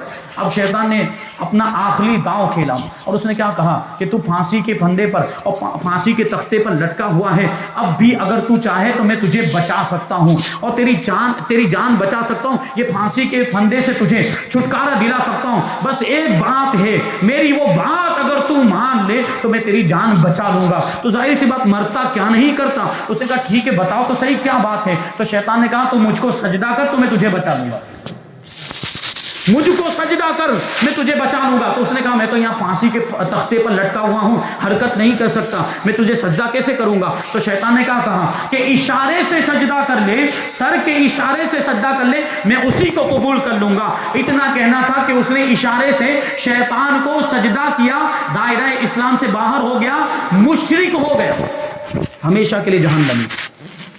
یہ شیطان کا داؤ، یہ شیطان کا مکر و فریب جو چھوٹے گناہوں سے بڑے گناہوں کی طرف لے جاتا ہے اور بڑے گناہوں سے کفر جیسے اور شرک جیسے عظیم گناہ کی طرف، جس کی جو بدترین گناہ ہے اور اس کو ظلم عظیم فرمایا گیا. آدمی کو مشرک بنا دیتا ہے شیطان. لیکن اگر یہی انسان اگر اللہ کی توفیق شامل ہو تو شیطان کے مکر و فریب سے بچ بھی سکتا ہے. ہمیں اللہ کی توفیق مانگنی چاہیے، اللہ سے دعا کرتے رہنا چاہیے. اللہ تعالی ہمیں نفس کی شامت سے بچائے، شیطان کے مکر و فریب سے بچائے. یہ بھی ہوتا ہے. یہی بنی اسرائیل ہی کا واقعہ. ایک عابد تھا اور وہ عبادت گزار، رات بھر تک عبادت کرتا، لیکن ساتھ میں وہ تجارت بھی کرتا تھا. یعنی دن میں وہ اپنا تجارت کا سامان لے کر شہر میں گھومتا اور وہ سامان بیچتا تھا. اور ایسا دیکھیں وہ عبادت گزار ہوتا تھا، متقی پرہیزگار، کہ وہ اکثر اپنے نفس کو مخاطب کر کے کہا کرتا یا نفسی اتقی اللہ، اے میرے نفس اللہ سے ڈر، اے میرے نفس اللہ سے ڈر. وہ یہ کہتا رہتا تھا تاکہ وہ کسی طرح کے گناہ میں مبتلا نہ ہو جائے. تو ایک مرتبہ اسی طریقے سے وہ تاجر تجارت کا سامان لے کر شہر میں گھوم رہا تھا. ایک امیر کے گھر پہ گیا اور اس نے وہاں اعلان کیا اپنے سامان کا، کون ہے جو میرا سامان خریدے گا. وہ امیر کا دروازہ کھلا تو اس میں سے امیر کی بیوی باہر آئی جو بڑی حسین و جمیل تھی، اور لیکن وہ فاحشہ بھی تھی، بدکار بھی تھی. اب یہ جو نوجوان تھا، جو تاجر تھا، یہ بھی بڑا حسین و جمیل. امیر کی بیوی نے جب تاجر کو دیکھا کہ بڑا حسین و جمیل نوجوان، حسن و جمال کا پیکر، تو وہ اس پر فریفتہ ہو گئی، وہ اس پر فدا ہو گئی اور اب اس نے اس کو بہکانے کا ارادہ کیا، گناہ میں مبتلا کرنے کا ارادہ کیا. کہ دیکھا کہ اتنا حسین و جمیل نوجوان باہر کھڑا ہے اور اس کے پاس وہ آئی اور آنے کے بعد کہنے لگی کہ تم جیسا حسین اور جمیل، حسن و جمال کا پیکر نوجوان یہ اس طرح در بدر ٹھوکریں کھاتا پھرتا ہے، تم اندر آ جاؤ، میرے پاس بہت مال و دولت ہے، میرے پاس ہیرے جواہرات ہیں، میرے پاس ریشمی قیمتی لباس ہیں، تم کو ہیرے جواہرات دے دیے جائیں گے، تم کو روپیہ پیسہ دے دیا جائے گا، مال و دولت سے تم کو نواز دیا جائے گا. اور ریشمی لباس، اندر آ جاؤ، ریشمی لباس تبدیل کر لو تاکہ تمہاری حالت اچھی ہو جائے. یہ تم اتنے حسین و جمیل، یہ فقیرانہ لباس پہن کر گھومتے ہو، یہ تمہیں زیب نہیں دیتا، یہ فقیرانہ لباس، غریبوں والا لباس تم پر اچھا نہیں لگتا، تم اندر آ جاؤ. اس نے لالچ دی، اس نے مال کی بھی لالچ دی اور اس نے یہ اس طرح سے خواہش کے تعلق سے بھی اس کو بہکانے کی کوشش کی کہ میرے ساتھ آ کر منہ کالا کرو. لیکن دیکھیں اب شیطان نے داؤ کھیلا، اب شیطان کے بہکاوے میں وہ آ گیا اور وہ اس کے گھر میں داخل ہو گیا. جیسے ہی گھر میں داخل ہوا اس عورت نے دروازے کو بند کر دیا، جھٹ سے دروازہ بند کر دیا. اب اندر تنہا وہ عورت ہے اور ساتھ میں یہ تاجر ہے، جو نوجوان تاجر، ابھی جوانی کا جوش بھی ہے. ظاہر سی بات ہے کہ کوئی عورت سامنے سے اس انداز میں اپنے آپ کو پیش کر رہی ہو تو اس وقت اپنے آپ کو بچانا اور خواہشات نفسانی کو کنٹرول کرنا یہ بہت مشکل ہوتا ہے. اسی وجہ سے ایسے نوجوان کے بارے میں اللہ کے رسول صلی اللہ علیہ وسلم نے ارشاد فرمایا کہ وہ 7 لوگ کہ جن کو اللہ تبارک و تعالی اس دن اپنے سایہ رحمت میں جگہ عطا فرمائے گا جس دن اس کے سایہ رحمت کے علاوہ کوئی دوسرا سایہ نہیں ہوگا، یعنی وہ قیامت کا دن ہوگا. قیامت کے دن اللہ تبارک و تعالی 7 لوگوں کو اپنے عرش کا سایہ نصیب فرمائے گا۔ ان 7 لوگوں میں سے ایک وہ شخص ہے کہ جس کو کسی اونچے مرتبے والی اور کسی حسین و جمیل عورت نے گناہ کی دعوت دی، زنا کی طرف بلایا، لیکن اس نے کیا کہا؟ وہ جواب میں کہتا ہے میں تمہارے یہ داؤ میں نہیں آ سکتا، کیوں؟ انی اخاف اللہ، میں اللہ سے ڈرتا ہوں، میں یہ گناہ نہیں کر سکتا۔ تو ایسے شخص کو اللہ تبارک و تعالی قیامت کے دن اپنی رحمت کا سایہ عطا فرمائے۔ تو اس نے بھی تو گمراہ کرنے کی کوشش کی اور وہ گھر میں پہنچ بھی گئے، لیکن دیکھیے اللہ تبارک و تعالیٰ کی مدد آئی، اللہ تبارک و تعالیٰ کی توفیق، فوراً وہ اس کا ضمیر بیدار ہوا، اس کے دل نے کہا کہ یہ گناہ نہیں کرنا چاہیے، فوراً اس خیال سے اس نے توبہ کی، وہاں سے نکلنے کا ارادہ کیا، وہاں سے بھاگنے کا ارادہ کیا، لیکن وہ اب عورت کیا کہتی ہے کہ جب تک تم میری خواہش پوری نہیں کرو گے یہاں سے میں تمہیں جانے نہیں دوں گی، اور اگر یہاں سے نکل گئے تو تمہیں بدنام کر دوں گی، تمہیں اب یہ معاملہ کرنا ہی پڑے گا، مجھے تو اپنے آپ کو میرے حوالے کرنا ہی پڑے گا۔ اب وہ بیچارہ مجبور، وہ اپنے نفس کو مخاطب کر کے کہتا ہے اے نفس تو اللہ سے ڈر، اے نفس تو اللہ سے ڈر، اے نفس تو پہلے بڑے دعوے کرتا تھا، اللہ سے ڈرنے کے دعوے کرتا تھا اور اللہ کے خوف کے چرچے کیا کرتا، اللہ کا ذکر کیا کرتا، آج تجھے کیا ہو گیا؟ یہ دیکھیں وہ اپنے نفس کو مار رہا ہے، وہ نفس کشی کر رہا ہے، اس طریقے سے اس نے اپنے نفس کو پکارا، لیکن وہ اس دوسری جانب وہ عورت تیار ہی نہیں، وہ عورت تو بس اس کو گناہ میں مبتلا کرنا چاہتی تھی۔ آخرکار اس نے سوچا کہ کیسے چھٹکارا حاصل کیا، وہ تدبیر سوچنے لگا کہ کوئی آئیڈیا آ جائے، کوئی تدبیر اس کے ذہن میں آ جائے۔ آخرکار اللہ تبارک و تعالیٰ کی طرف سے ایک تدبیر اس کے ذہن میں آئی، ایک آئیڈیا آیا، تو وہ بدکار عورت سے کہنے لگا ایک کام کرو مجھے تھوڑی سی مہلت دو کہ میں وضو کر کے 2 رکعت نماز ادا کر لوں۔ تو اس عورت نے کہا ٹھیک ہے کہ جاؤ وضو کر کے 2 رکعت نماز ادا کر لو۔ اس تاجر نے، نوجوان تاجر نے وضو کیا اور 2 رکعت نماز ادا کرنے کے لیے اس گھر کی چھت پر چلا گیا۔ وہاں جانے کے بعد بڑے خوشی و خضوع کے ساتھ روتے ہوئے، آنسو بہاتے ہوئے اس نے وہ 2 رکعت نماز ادا کی ہے۔ اب 2 رکعت نماز ادا کرنے کے بعد اس نے کیا کیا؟ وہ چھت سے زمین کی طرف دیکھنے لگا اور وہ چھت سے زمین کے فاصلے کو اندازہ کر رہا تھا کہ یہ چھت سے زمین کا کتنا فاصلہ ہوگا۔ اس نے اندازہ لگایا کہ تقریباً 20 گز کا فاصلہ ہوگا، یعنی تقریباً یہ 30 فیٹ کا فاصلہ ہوگا۔ اس نے یہ اندازہ لگایا اور پھر اللہ کی بارگاہ میں عرض کرتا ہے، پروردگار کی بارگاہ میں مناجات کرتا ہے، اے پروردگار میں کئی سالوں سے تیری عبادت کرتا رہا اور کئی سالوں سے میں تیرے خوف سے لرزہ بر اندام رہا، تیرے خوف سے کانپتا رہا، آج بڑی عجیب کیفیت ہے، اے پروردگار عالم عجیب کشمکش میں مبتلا ہوں، اس عورت کے مکر و فریب سے مجھے بچا لے، اس عورت کے شر سے مجھے بچا لے، یہ مجھے گناہ میں مبتلا کرنا چاہتی ہے، اگر تیری مدد شامل حال نہ ہوئی تو میں اس عورت کے فریب میں آ جاؤں گا، میں گناہ میں مبتلا ہو جاؤں گا، تو میں تیری بارگاہ میں کون سا منہ لے کر حاضر ہوں گا، اے پروردگار مجھے اس بڑے گناہ سے بچا لے۔ اب وہ اتنا کہنے کے بعد روتے روتے اس نے چھت سے زمین پر چھلانگ لگا دی ہے، اب وہ چھت سے زمین کی طرف آ رہا ہے۔ ہم اور آپ غور کریں کہ انسان اگر 30 فیٹ کے فاصلے سے کودے تو چند سیکنڈ میں ہی وہ زمین پر آ جائے گا، لیکن ادھر اس نے چھلانگ لگائی، ادھر دوسری جانب پروردگار کی نگاہ رحمت بھی یہ واقعہ ہوتے ہوئے دیکھ رہی تھی۔ اللہ تبارک و تعالیٰ نے حضرت جبرائیل امین کو حکم دیا، اے جبرائیل جاؤ اور میرے اس بندے کو زمین پر گرنے سے پہلے اپنے پروں پر اٹھا لو۔ حضرت جبرائیل امین آئے اور اس کو زمین پر گرنے سے پہلے اپنے پروں پر، اپنے نورانی پروں پر اس طریقے سے اٹھا لیا جیسے ماں اپنے بیٹے کو اٹھا لیا کرتی ہے، اور پھر حضرت جبرائیل علیہ السلام نے اس کو زمین پر بڑے آرام سے رکھ دیا کہ ایک چوٹ بھی نہیں آئی، چوٹ کی کیا بات کرتے ہیں، ایک خراش بھی نہیں آئی۔ اب وہ بچ گیا تھا، اللہ تعالیٰ نے اس کو گناہ سے بھی بچایا، وہ چھت سے گرا تو اللہ نے اس کو ہلاک ہونے سے بھی بچا لیا۔ اب وہ سارا تجارت کا سامان اس نے وہیں پر چھوڑا، روتا ہوا پریشانی کے عالم میں اپنے گھر واپس آیا، اور اسی پریشانی کے عالم میں اپنی بیوی کے پاس ابھی بیٹھا ہی تھا کہ اس کا ایک پڑوسی جو غریب تھا وہ آیا۔ بات یہاں پر ختم نہیں ہو جاتی، دیکھیں اللہ کیسا انعام عطا فرماتا ہے۔ گناہوں سے اگر آپ بچیں تو اللہ تبارک و تعالیٰ وہ گناہوں سے بچنے کا ثواب تو عطا فرماتا ہے، ساتھ میں مقام و مرتبے کو بلند بھی فرما دیا کرتا ہے۔ اب وہ اپنے گھر واپس آیا اور اپنی بیوی کے پاس بیٹھا، اس کا پڑوسی غریب پڑوسی آیا اور آنے کے بعد کہنے لگا کہ اگر گھر میں روٹی ہو تو مجھے دے دو، میں بھوکا ہوں، کھانے کے لیے مجھے روٹی چاہیے۔ اب اس کا بھی تو آج سامان نہیں بکا تھا، تو یہاں بھی کوئی کھانے پینے کا انتظام نہیں ہوا تھا، تو تاجر نے جواب دیا کہ آج ہمارے گھر میں بھی کچھ نہیں ہے جو تمہیں دیا جائے، روٹی کا انتظام نہیں، بلکہ کئی دن کے فاقے ہو چکے ہیں، ہمارے یہاں کھانے کے لیے روٹی ہمارے لیے میسر نہیں، تو تجھے کیا دیں گے۔ لیکن بہرحال وہ جو پڑوسی تھا وہ ضد کرنے لگا، وہ اصرار کرنے لگا، اور اس نے کہا کہ ذرا اٹھ کر دیکھ تو لو، نور میں ہو سکتا ہے کوئی روٹی ہو۔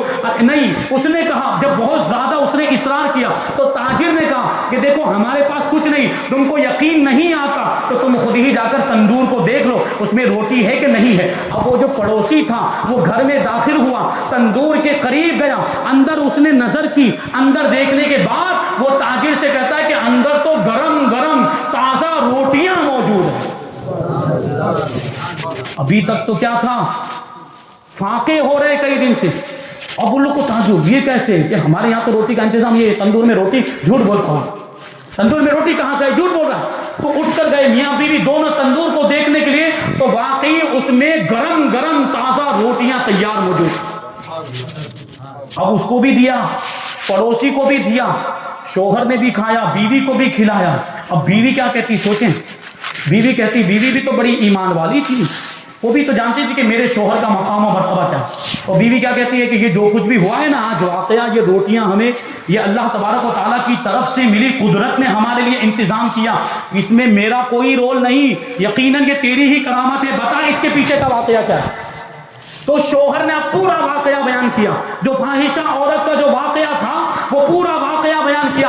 عورت نے سنا، فوراً سجدے میں گر گئی اور اللہ کا شکر ادا کیا کہ اللہ تبارک و تعالیٰ نے ایسا پاکیزہ اور ایسا عمدہ اخلاق والا شوہر عطا کیا۔ کیسا کردار ہوگا اس کا، وہ سوچے اتنا قریب گناہ کے جانے کے بعد کون بچ سکتا ہے، اللہ تبارک و تعالیٰ نے اسے بچایا۔ قرآن مجید میں پروردگار کا ارشاد ہے، وَمَن يَتَّقِ اللَّهَ يَجْعَلْ لَهُ مَخْرَجًا وَيَرْزُقْهُ مِنْ حَيْثُ لَا يَحْتَسِبُ، کہ جو اللہ سے ڈرتا ہے، جو تقوی اختیار کرتا ہے، اللہ تبارک و تعالیٰ اس کے لیے نجات کی راہ نکال دیتا ہے، اس کے لیے کوئی راستہ نکال دیتا ہے۔ تو اللہ تبارک و تعالیٰ اسے گناہوں سے بھی بچاتا ہے اور اسے وہاں سے روزی عطا فرماتا ہے جہاں اس کا گمان بھی نہیں ہوتا۔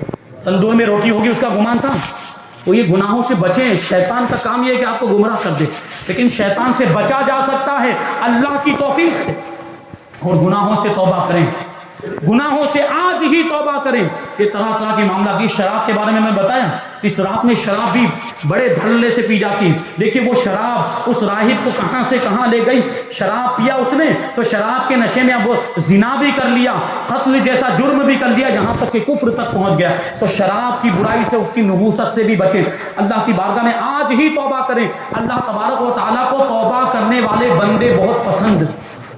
حضور نے خود ارشاد فرمایا، کل بنی آدم خطاء وخیر الخطائین التوابون، کہ ہر انسان، آدم کی اولاد میں سے ہر انسان خطا کر ہے، انبیاء کے علاوہ، فرشتوں کے علاوہ ہر انسان، ابن آدم فرمایا کہ ہر انسان خطا کار ہے، یعنی خطا ہو ہی جاتی ہے، لیکن ان خطا کاروں میں اور گنہ گاروں میں بہترین بندے وہ ہیں جو اپنے گناہوں سے توبہ کر لیتے ہیں۔ جو بندہ اپنے رب کی بارگاہ میں توبہ کرتا ہے تو اللہ تبارک و تعالیٰ خوش ہوتا ہے۔ ان کے بارے میں کیا فرمایا، اولئک الذین اولئک یبدل اللہ سیئاتہم حسنات، جو سچے دل سے توبہ کرتے ہیں اللہ تبارک و تعالیٰ ان کی برائیوں کو نیکیوں میں تبدیل کر دیتا ہے۔ توبہ کریں تو توبہ کرنے کے بعد کیا ہونا چاہیے، ہم نے گناہ کیا، معاذ اللہ، اللہ شامت نفس کی وجہ سے اللہ ہمیں گناہوں سے بچائے، خدا نخواستہ ہم سے گناہ ہو گیا، ہم نے اللہ کی بارگاہ میں توبہ کی تو اللہ کی مہربانی کہ اللہ ہمارے گناہ کو معاف فرما دے، یہ کتنی بڑی مہربانی۔ لیکن اللہ تبارک و تعالیٰ کیسا کریم ہے، اللہ تبارک و تعالیٰ کیسا مہربان ہے کہ وہ توبہ کرنے والے کے صرف گناہ کو معاف نہیں کرتا بلکہ فرشتوں کو حکم دیتا ہے کہ اس کے گناہوں کو اس کے نامہ اعمال سے مٹا دو اور ان گناہوں کی جگہ پہ نیکیاں لکھ دو۔ کیسا مہربان رب ہے۔ توبہ کر کر تو دیکھیں، رب کی بارگاہ میں سر جھکا کر تو دیکھیں، آنسو بہا کر تو دیکھیں۔ یہ آنسو کی بات آ گئی، ایک آنسو اگر رب کی بارگاہ میں آپ بہائیں خوف خدا سے، وہی حدیث پاک جو میں نے ابھی ذکر کی، وہ 7 لوگ، اس حدیث میں یہ بھی وہ 7 لوگوں میں سے ایک شخص کا ذکر ہے کہ وَرَجُلٌ ذَكَرَ اللَّهَ خَالِيًا فَفَاضَتْ عَيْنَاهُ، ان 7 لوگوں میں سے ایک بندہ وہ بھی ہے جو تنہائی میں اپنے رب کو یاد کرتا ہے تو خوف الہی کی وجہ سے اس کی آنکھوں سے آنسو بہنے لگ جاتے ہیں۔ ایسے بندے کو بھی اللہ تبارک و تعالیٰ قیامت کے دن اپنے عرش کا سایہ نصیب فرمائے، وہ روئیں اللہ کے خوف سے۔ ہم خود اپنے آپ کا محاسبہ کریں، غور کریں، اپنا جائزہ لیں کہ کبھی ہم خوف الہی سے روئے بھی ہیں کہ نہیں، کبھی ہم نے اپنے گناہوں کو یاد کیا، اپنے گناہوں کو یاد کر کر آنسو بہائے۔ یہ آنسو کتنے قیمتی ہیں جو اللہ کی یاد میں بہیں، جو خوف خدا میں بہیں، یہ ہماری نجات کا ذریعہ بھی بن سکتے ہیں۔ روایتوں میں آیا کہ قیامت کے دن ایک شخص کو لایا جائے گا، نامہ عمل دیا جائے گا، تو نامہ عمل میں برائیاں ہی برائیاں دیکھے گا، گناہ ہی گناہ دیکھے گا۔ تو اللہ تبارک و تعالیٰ کی بارگاہ میں عرض کر کے دیکھیں، انسان بڑا دھوکے باز ہوتا ہے، دنیا میں بھی دھوکہ دیتا ہے، پھونکر جاتا ہے میں نے تو یہ کیا ہی نہیں، اور رب کی بارگاہ میں رب تو سب جانتا ہے، وہ گناہ دیکھنے کے بعد کیا کہے گا، یہ اتنے سارے گناہ، یہ گناہ تو میں نے کیے ہی نہیں۔ اللہ کی بارگاہ میں بولے گا، سوچیں آپ، یہ گناہ تو میں نے کیے ہی نہیں، تو پروردگار کیا فرمائے گا؟ پروردگار ارشاد فرمائے گا کہ تیرے ان گناہوں پر میرے پاس مضبوط گواہ موجود، تو نے یہ گناہ کیے ہیں، اس کے میرے پاس گواہ ہے۔ تو اب وہ جو بندہ وہ دائیں بائیں دیکھے، اس کو کوئی گواہ نظر نہیں آئے گا، کہاں، یہاں تو کوئی گواہ نہیں، تو اللہ تبارک و تعالیٰ اس کے اعضاء کو گواہی دینے کا حکم دے گا۔ اب اس کے کان گواہی دیں گے، اور اس کے کان کہیں گے کہ اے پروردگار، ہم گواہی دیتے ہیں کہ اس نے ہمارے ذریعے سے بری باتیں سنی تھی، حرام کو سنا تھا۔ اس کی آنکھیں گواہی دیں گی اور کہیں گی کہ اے پروردگار، ہم گواہی دیتی ہیں کہ اس نے ہمارے ذریعے سے حرام چیزوں کو دیکھا تھا، ناجائز اور بری چیزوں کو دیکھا تھا۔ اور اس کی جو ہے زبان گواہی دے گی، اور زبان کہے گی کہ ہاں، میرے ذریعے سے اس نے غلط باتیں بولی تھی اور لوگوں کو تکلیف پہنچائی تھی۔ اس کے ہاتھ اور پاؤں گواہی دیں گے کہ ہاں، یہ ہمارے ذریعے سے گناہوں کی طرف چل کے گیا تھا اور گناہوں کی طرف بڑھا تھا، اور ہمارے ذریعے سے اس نے گناہوں کے کام کو انجام دیا تھا۔ اب وہ بالکل خاموش، اس کے پاس کوئی جواب نہیں، کیونکہ یہ اعضاء اس کے جسم کے ہی اعضاء، وہ خود گواہی دے رہے ہوں گے، اس کے پاس کوئی جواب نہیں ہوگا۔ آخر کار اس کے تعلق سے فیصلہ ہو جائے گا کہ اے فرشتوں، اس کو جہنم میں لے کر جاؤ، اس کے گناہ بہت زیادہ ہیں، یہ جہنم کا مستحق ہے۔ اب فرشتے اس کو جہنم میں لے کر جا رہے ہوں گے، اور اسی دوران کہ جب فرشتے اس کو جہنم میں لے کر جا رہے ہوں گے کہ اس کی دائنی آنکھ کا ایک بال اللہ کی بارگاہ میں کچھ عرض کرنے کی اجازت طلب کرے گا۔ دائنی آنکھ، یہ پلک کا ایک بال اللہ کی بارگاہ میں کچھ عرض کرنے کی اجازت طلب کرے گا، اللہ تبارک و تعالیٰ کی بارگاہ سے اجازت ملے گی، تو وہ بال، یہ تو اللہ کی بارگاہ ہے، اللہ جس کو چاہے قوت گویائی عطا فرما دے، وہ اللہ تعالیٰ اس بال کو قوت گویائی عطا فرما دے گا۔ وہ بال پروردگار کی بارگاہ میں عرض کرے گا، اے پروردگار، کیا تو نے یہ وعدہ نہیں فرمایا تھا کہ جو بندہ میرے خوف سے روئے گا اور رونے کی وجہ سے اگر اس کی آنکھ کا ایک بال بھی تر ہو جائے گا، ایک بال بھی بھیگ جائے گا، تو میں اس کی بخشش کر دوں گا، میں اس کے گناہوں کو معاف کر دوں گا۔ تو پروردگار کہے گا، ہاں، میرا یہ وعدہ ہے کہ جو بندہ بھی میرے خوف سے روئے گا اور آنکھ کا ایک بال اگر تر ہو جائے گا تو میں اس کو بخش دوں گا۔ اب وہ بال اللہ کی بارگاہ میں عرض کرے گا، اے پروردگار، میں گواہی دیتا ہوں کہ تیرا یہ بندہ ایک مرتبہ تیرے خوف سے رویا تھا اور آنسو بہے تھے، اور انہیں آنسوؤں کی وجہ سے میں بھیگ گیا تھا، میں تر ہو گیا تھا۔ اے پروردگار، میں گواہی دیتا ہوں، اب تو اپنے وعدے کو پورا فرما دے۔ تو اللہ تبارک و تعالیٰ ارشاد فرمائے گا کہ جا، میں نے اس کے سارے گناہوں کو بخش دیا ہے۔ اب منادی میدان قیامت میں اعلان کرتا ہوا پھرے گا، یہ دیکھیں، ایک بال کی وجہ سے بخشش ہو گئی، گناہوں کو معاف فرما دیا گیا، یہ بہت بڑی بات تھی، لیکن اس کے باوجود دیکھیں اللہ تبارک و تعالیٰ اس کی عزت افزائی فرمائے گا۔ صرف یہ ہوتا کہ اس کے گناہ بخش دیے جاتے، وہ جنت میں پہنچ جاتا، یہ بھی بہت بڑی بات تھی، لیکن کیا ہوگا؟ اللہ تبارک و تعالیٰ کی طرف سے میدان محشر میں، میدان قیامت میں ایک اعلان کرنے والا اعلان کرتا ہوا پورے میدان میں گھومے گا۔ وہ میدان، اس میدان میں تو سارے اولین اور سارے آخرین جمع ہوں گے، حضرت آدم علیہ السلام سے لے کر قیامت تک کے دن تک جتنے بھی لوگ آئے ہوں گے وہ سب اس میدان میں جمع ہوں گے۔ اسی میدان کے اندر ایک منادی اللہ کی طرف سے اعلان کرتے ہوئے کہے گا، کہ دیکھو فلاں ابن فلاں کو کہ اس کے آنکھ کے ایک بال کی وجہ سے اس کی بخشش ہو گئی. نعرہ تکبیر، نعرہ رسالت، مشتاق اعلیٰ حضرت خلیفہ حضور اشرف الفقہاء. تو یہ آنسو ہماری نجات کا ذریعہ بھی بن سکتے ہیں. تو اللہ کی بارگاہ میں روئیں، گڑ گڑائیں، اپنے گناہوں کو یاد کر توبہ اور استغفار کریں، تو پھر دیکھیں اللہ تبارک و تعالیٰ آپ کے مرتبوں میں کیسا اضافہ فرماتا ہے. یہ توبہ مرتبے کیسے بلند ہوتے ہیں. حضرت خواجہ حبیب اعجمی رضی اللہ تعالیٰ عنہ اللہ کے ولی، لیکن ولایت کے مرتبے پر فائز ہونے سے پہلے آپ سود خور تھے، بہت بڑے گنہگار. لیکن دیکھیں کیسے زندگی میں انقلاب آیا اور کیسے کایا پلٹ گئی. حضرت حبیب اعجمی رضی اللہ تعالیٰ عنہ بہت بڑے سود خور تھے، لوگوں کو سود پر پیسہ دیا کرتے، قرض دیتے اور اس پر سود وصول کرتے، اور ہر مہینے ہر ہفتے لوگوں سے یہ سود کا روپیہ اور اس کی قسطیں وصول کرنے کے لیے پہنچ جاتے. ایک مرتبہ حضرت حبیب اعجمی رضی اللہ تعالیٰ عنہ ایک اپنے قرض دار کے گھر گئے، وہ ہفتہ وصول کرنے کے لیے، یہ سودی پیسہ وصول کرنے کے لیے، قسط وصول کرنے کے لیے گئے. تو اندر سے وہ ایک خاتون باہر آئی اور اس نے کہا کہ گھر میں کوئی مرد نہیں، شوہر بھی نہیں ہے، آپ ابھی تشریف لے. نہیں بولے میں اپنا پیسہ لے کر جاؤں گا. تو خاتون نے جواب دیا گھر میں پیسہ نہیں، کچھ بھی نہیں. تو انہوں نے کہا کہ گھر میں کچھ تو ہوگا. تو خاتون نے کہا کچھ دن پہلے ہم نے بکری ذبح کی تھی تو اس کے سری پائے رکھے ہوئے. تو حبیب اعجمی دیکھے اس وقت کیسے سود خوری کے معاملات تھے ان کے. انہوں نے کہا وہ سری پائے ہی لے کر آؤ، وہی میں اپنی سود کی قسط کے بدلے میں لے کر جاتا ہوں. وہ سری پائے ہی لے کر آ گئے، بکری کے سری پائے لے کر آ گئے. گھر آئے، اپنی بیوی کو سری پائے دیے اور کہا اس کو پکاؤ. تو بیوی نے کہا کہ دیکھیں چولہا جلانے کے لیے لکڑی بھی نہیں ہے اور آٹا بھی نہیں روٹی بنانے کے لیے، تو لکڑی کا انتظام کر کے آئیے اور آٹے کا بھی انتظام کر. تو حبیب اعجمی باہر گئے، آٹا بھی اپنے پیسوں سے نہیں خریدا، لکڑی بھی اپنے پیسوں، وہ بھی سود کے پیسوں سے خرید کر لایا. آٹا بھی اور لکڑی بھی. دیکھیں سود کا وبال کیا ہوتا، بیاج، اس کو ہم لوگ بیاج کہتے ہیں، یہ حرام ہے شریعت کے اندر.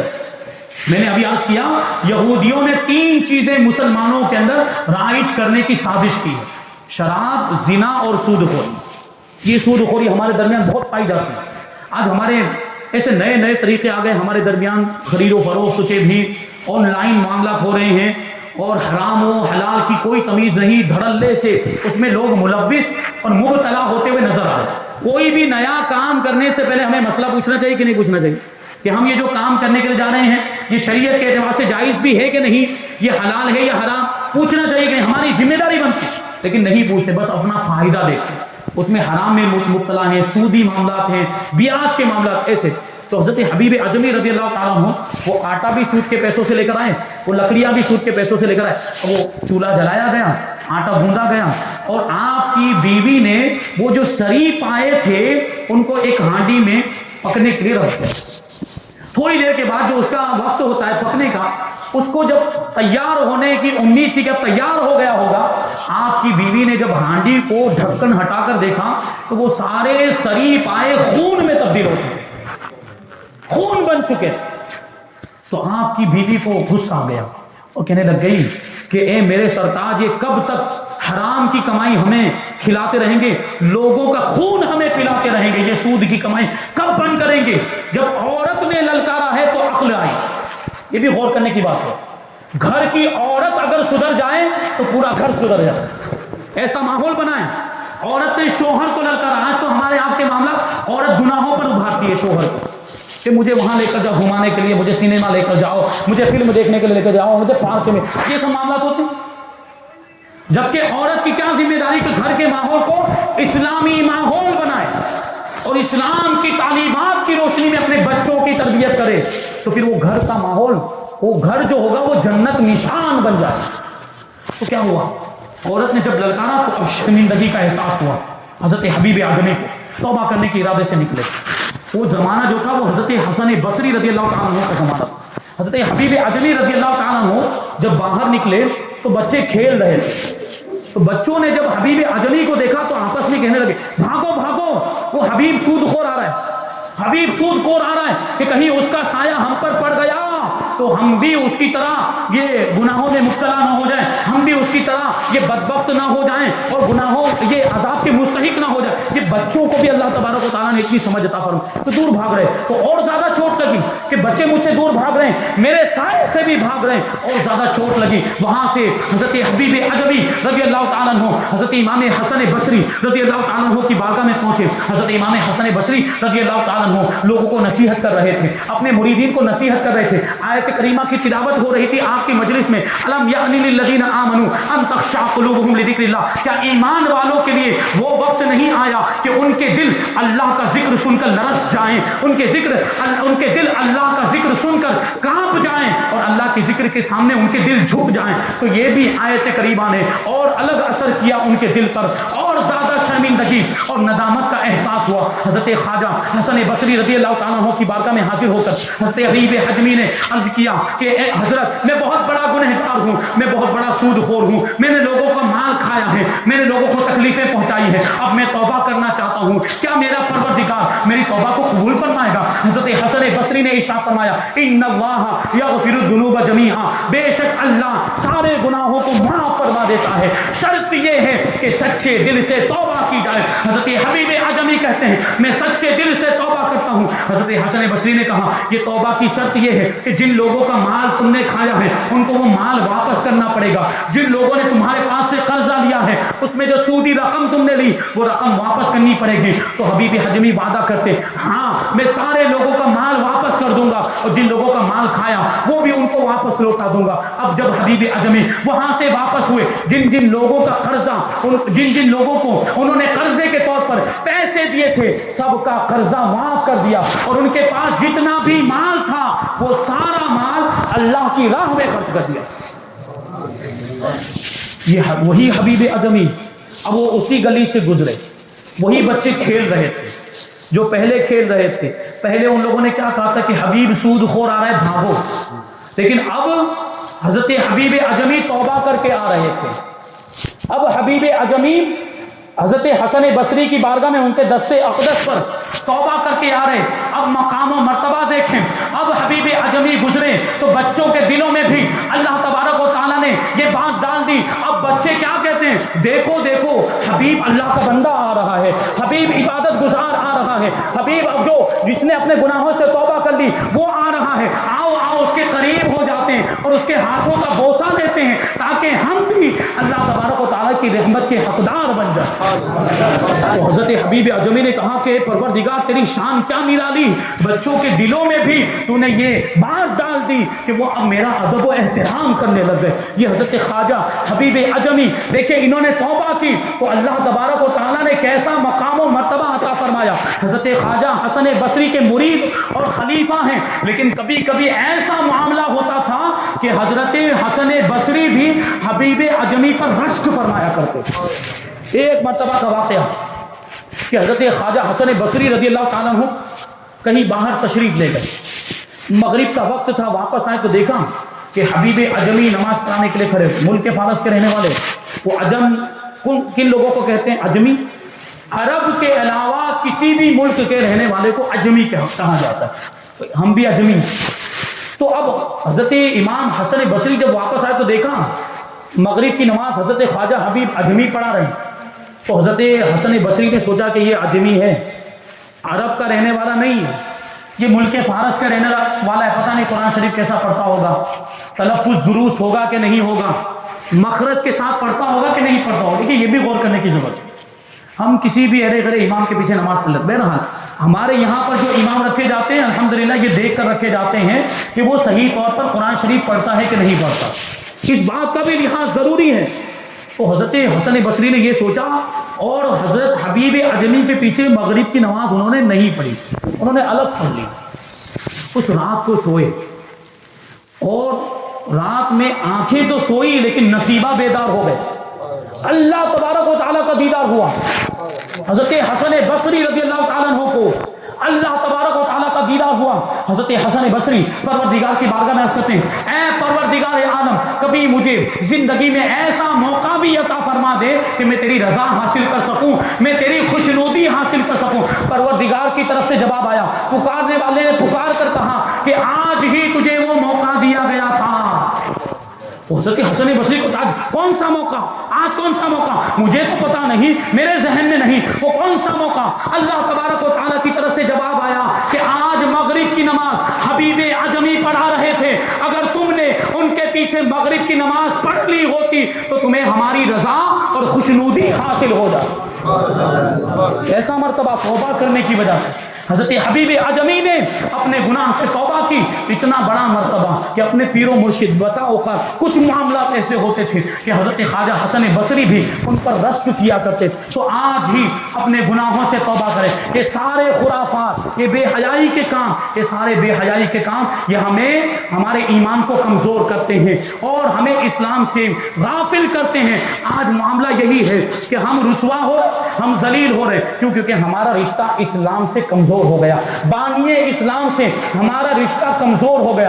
اگر آج بھی ہم حضور سے اپنا رشتہ مضبوط کر لیں، حضور سے اپنا تعلق مضبوط کر لیں، تو آج بھی کامیابی ہمارے قدم چومے گی۔ وہ صحابہ اکرام جو ہر میدان میں ان کو فتح ملتی تھی، کیوں؟ کیونکہ ان کا رشتہ مضبوط تھا، وہ ہر میدان میں کامیاب ہوتے ہوئے نظر آتے تھے۔ لیکن ہمارا رشتہ کمزور ہو گیا، ہم حضور کی ذات بابرکات سے دور ہوتے ہوئے نظر آ رہے ہیں۔ ہمارے شیخ حضور اشرف الفقہا اکثر یہ مثال دیا کرتے تھے، وہ چکی کی مثال دیتے تھے کہ چکی آپ نے دیکھی پرانے زمانے میں، اب تو وہ 2 پٹ والی چکی نہیں ہوتی، اب تو مشین آ گئے، اسی میں جو ہے کہ گیہوں کو پیس دیا جاتا، آٹا بنا دیا جاتا۔ لیکن پرانے زمانے میں جو 2 پتھر والی جو 2 پٹ ہوتے تھے، اس میں بیچ میں ایک لکڑی ہوتی اور یہ اوپر والے پٹ کے اوپر ایک ہینڈل لگا ہوتا تھا، اس میں بیچ میں ایک سوراخ ہوتا تھا، اسی میں دانے ڈالے جاتے، گیہوں ڈالے جاتے، چاول ڈالا جاتا، پھر اس کو گھمایا جاتا تھا۔ اب وہ چاول، جو بھی چاول وہ دونوں پٹ کے بیچ میں آتے تھے، وہ پس کر آٹا بن جاتے تھے۔ لیکن آپ نے اگر وہ چکی دیکھی ہو تو آپ نے اس میں غور کیا ہوگا کہ کچھ دانے ایسے ہوتے تھے جو بیچ والی لکڑی جس کو خطب کہا جاتا ہے، وہ بیچ والی لکڑی سے وہ چپک جاتے تھے۔ کچھ دانے ایسے ہوتے تھے جو بیچ والی لکڑی سے چمٹ جاتے تھے اور بیچ والی لکڑی سے چمٹ جانے کی وجہ سے، چپک جانے کی وجہ سے وہ دونوں پٹ کے بیچ میں نہیں آتے تھے، تو وہ پسنے سے بچ جاتے تھے، وہ آٹا بننے سے بچ جاتے تھے۔ بلا تشبیہ و تمثیل وہ قطب کی طرح ہمارے لیے ہمارے آقا کی ذات بابرکات ہے۔ حضور پاک صلی اللہ علیہ وسلم کی ذات ہمارا مرکز ہے، ہماری محبت کا، ہماری عقیدتوں کا مرکز ہے۔ اگر ہم حضور کے دامن سے وابستہ رہیں گے تو یہ دنیا کی چکی ہمیں پیس نہیں سکتی، ہمارا کچھ نہیں بگاڑ سکتی۔ اگر ہم حضور کے دامن سے الگ ہوئے، اگر ہم حضور سے دور ہو گئے، اگر حضور سے ہماری نسبت کمزور ہو گئی، حضور سے ہمارا تعلق کمزور ہو گیا، تو ہر ایرا غیرہ ہمیں آٹے کی طرح پیستا ہوا نظر آئے گا، ہمیں ذلیل و رسوا کرتا ہوا نظر آئے گا۔ تو آج ہم جو ذلت کا شکار ہیں، آج جو رسوائی کا شکار ہیں، یہ ہماری کوتاہیوں کا نتیجہ ہے۔ آج جو ہم نے اسلام پر عمل کرنا چھوڑ دیا، ہم نے احکام شریعت پر عمل کرنا چھوڑ دیا ہے، رسول اللہ سے ہمارا رشتہ کمزور ہو گیا، اسی لیے ہم یہ ذلت و رسوائی کا شکار ہوئے۔ آج بھی اگر ہم حضور کے دامن سے وابستہ ہو جائیں تو وہی کامیابی جو صحابہ کو ملی تھی ہم کو بھی مل سکتی ہے۔ ہمارا کھویا ہوا وقار، ہماری کھوئی ہوئی عزت ہمیں دوبارہ مل سکتی ہے، لیکن شرط کیا ہے؟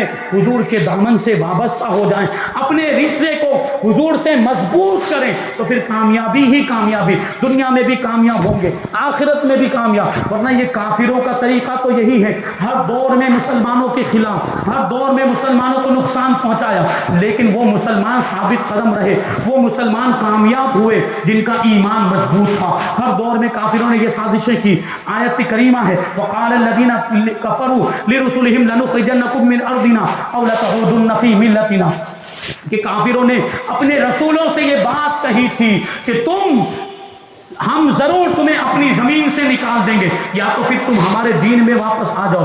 آج جو یہ NRC کے معاملہ تھے کہ ہمیں ہندوستان سے نکالنے کی سازشیں ہو رہی ہے، ہمیں ہندوستان سے نکالنے کی سازشیں، یہ کافروں کا پرانا طریقہ۔ اہل ایمان کو اپنی زمین سے لنخرجنکم من ارضنا، ہم تمہیں اپنی زمین سے نکال دیں گے، یہ آیت کریمہ بالکل فٹ ہوتی ہے۔ یہ آج بھی تو وہی بات ہو رہی ہے کہ مسلمانوں کو نکالنے کی بات چل رہی، لیکن ہمیں گھبرانا نہیں۔ فَأَوْحَىٰ إِلَيْهِمْ رَبُّهُمْ لَنُهْلِكَنَّ الظَّالِمِينَ، اللہ تبارک و تعالیٰ نے اپنے رسولوں کی طرف یہ وحی فرمائی کہ ہم ضرور ظالموں کو ہلاک کر دیں گے۔ اللہ تبارک و تعالیٰ کی مدد آئے آئے گی یہ ظالم ہلاک ہو جائیں گے. پھر اس نے مسلمانوں سے کیا فرمایا؟ وَلَنُسْكِنَنَّكُمُ الْأَرْضَ، اور میں ان کے بعد تمہیں زمین میں آباد کروں گا، تمہیں زمین میں بساؤں گا. یہ اللہ کی مدد، اللہ کی مدد آئے گی کافروں کے مقابلے میں، لیکن اس کی ایک شرط ہے. ابھی ہم اور آپ یہ بھی سوچتے ہوں گے کہ اللہ کی مدد کیوں نہیں آتی؟ وہاں جنگ بدر میں تو فرشتے آئے تھے، آج فرشتے کیوں نہیں اترتے؟ تو یہ جو مدد اللہ نے فرمایا لَنُسْكِنَنَّكُمُ الْأَرْضَ، کہ ہم ضرور تمہیں ان کے بعد، ان کو تو ہلاک کر دیں گے، ظالموں کو ہلاک کر دیں گے، اور تم کو زمین میں آباد کریں گے، تم کو زمین میں بسائیں گے. لیکن یہ کس کے لیے؟ ذَلِكَ لِمَنْ خَافَ مَقَامِي، ذَلِكَ لِمَنْ خَافَ وَعِيدِ، یہ اس کے لیے ہوگا جو میری بارگاہ میں کھڑے ہونے سے ڈرتا ہے اور جو میرے عذاب سے ڈرتا ہے، اس کے لیے یہ مدد آئے گی. جو میری بارگاہ میں کھڑے ہونے سے، یعنی کیا مطلب؟ دنیا سے جانے کے بعد رب کی بارگاہ میں حاضر ہونا ہے، اعمال کا حساب دینا، وہ اس حساب و کتاب سے جو ڈرتا ہے اس کے لیے یہ خوشخبری ہے. اور جو اللہ کے عذاب سے ڈرتا ہے، جس کے دل میں خوف خدا ہے، یہ خوشخبری اس کے لیے.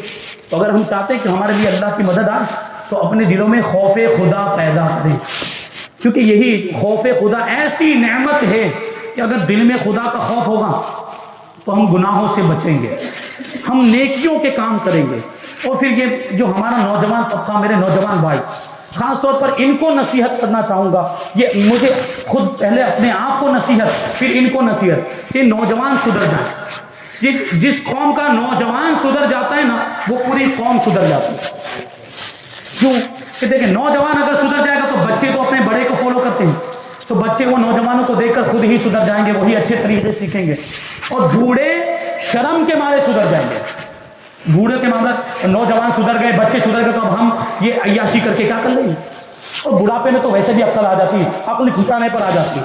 ہوتا ہے نا معاملہ کہ سارے اب پروار گئے، نہیں بولتے اپنے گجراتی میں، پروار گئے، بچوں کی شادیاں ہو گئی ہے، سارے معاملات طے ہو چکے، اب چلو مسجد میں جاتے ہیں. ایسے موقع پر اب ان کو قبر میں پیر لٹکے ہوئے، اب عبادت کی سمجھ آ رہی ہے ان کو، اب نماز پڑھنے کی عقل آ رہی. جبکہ اللہ تبارک و تعالیٰ کو نوجوان کی عبادت سب سے زیادہ پسند ہے.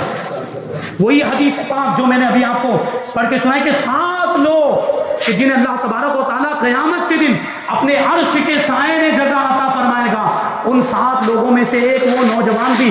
حضور کے الفاظ ہے شاب نشأ فی عبادت اللہ، وہ نوجوان کہ جس کی جوانی اللہ کی عبادت میں گزری. ایسے نوجوان کو اللہ تبارک و تعالیٰ قیامت کے دن اپنا سایہ رحمت عطا فرمائے. تو ہمیں ضرورت نہیں ہے سایہ رحمت. قیامت کے دن یہ زمین تانبے کی ہو جائے گی، یہ سورج سوا نیزے کے فاصلے پر آ جائے گا. ابھی سورج اتنا دور ہے، گرمی کے موسم میں کتنی تکلیف ہوتی ہے، گرمی لگتی ہے. اب وہ سوا نیزے پر آ جائے گا، زمین تانبے کی، ابھی تو مٹی کی، ریت پتھر کی، تو یہ زمین اتنی گرم ہو جاتی. جب تانبے کی ہوگی تو کتنی شدت ہوگی اس کی، برداشت کر سکتے ہیں.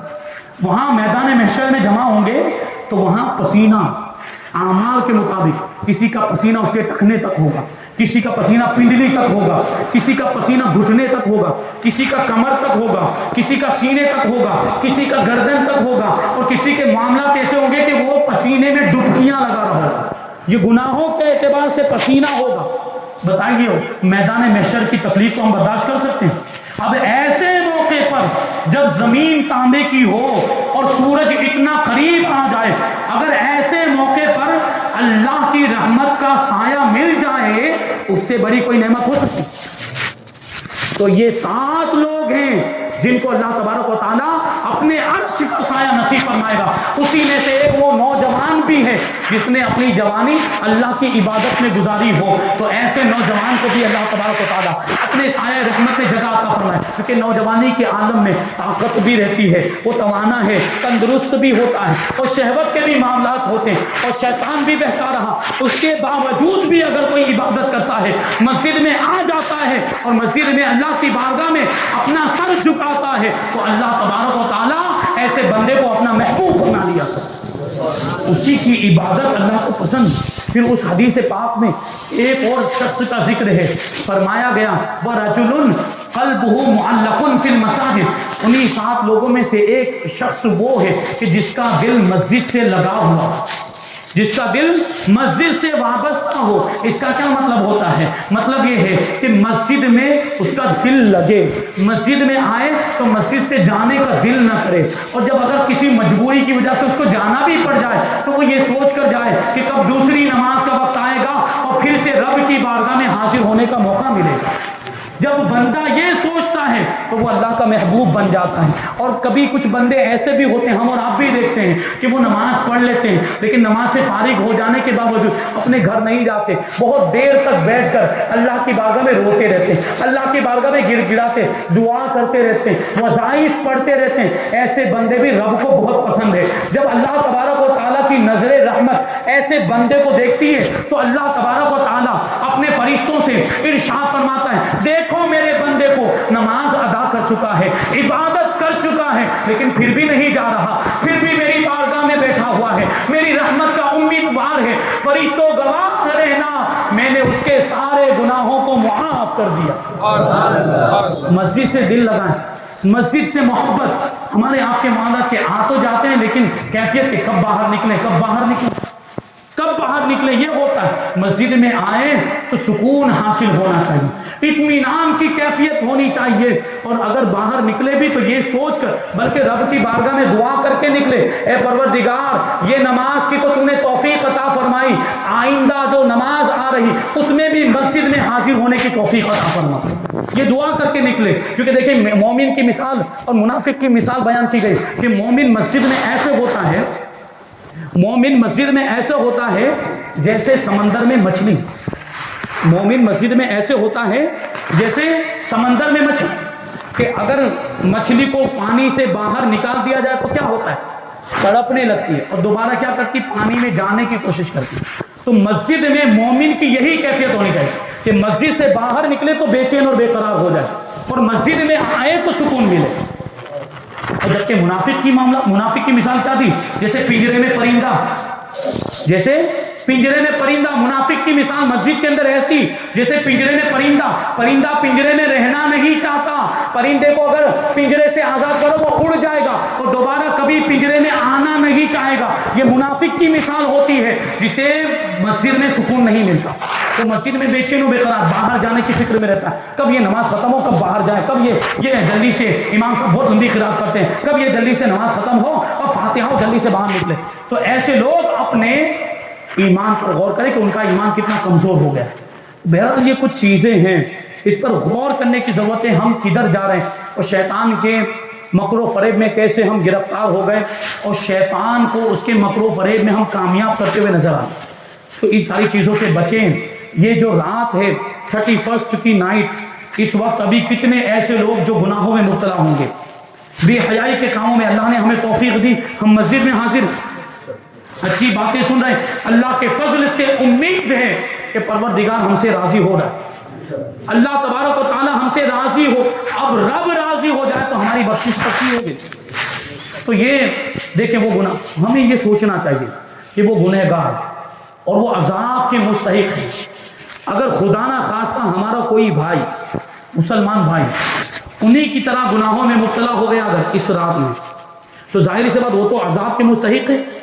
تو کہیں ایسا نہ ہو خدا نہ خواستہ ان پر عذاب آئے اور ہم بھی اس میں گرفتار ہو جائیں. تو اسی وجہ سے ہم نے یہ محفل سجائی تاکہ ہم اللہ کی رحمت کے مستحق ہو جائیں اور اس کے عذاب سے محفوظ ہو جائیں. اللہ تبارک و تعالیٰ کی بارگاہ میں دعا ہے کہ ہمیں گناہوں سے بچنے کی توفیق عطا فرمائے. بے حیائی، بری باتوں، بد نگاہی اور خرافات سے ہم سب کو بچنے کی توفیق عطا فرمائے. اور زنا، شراب نوشی اور سارے کبیرہ گناہوں سے، سود خوری، غیبت، حسد، ساری جسمانی اور روحانی بیماریوں سے ہم سب کو اللہ تبارک و تعالی محفوظ رکھے. اور جو کچھ بھی بیان ہوا اس پر ہم سب کو عمل کرنے کی توفیق عطا فرمائے. مذہب اہل سنت و جماعت، مسلک اعلی حضرت پر ہم سب کو قائم و دائم رکھے اور اسی پر ہم سب کا خاتمہ فرمائے. وما علینا الا البلاغ. السلام علیکم.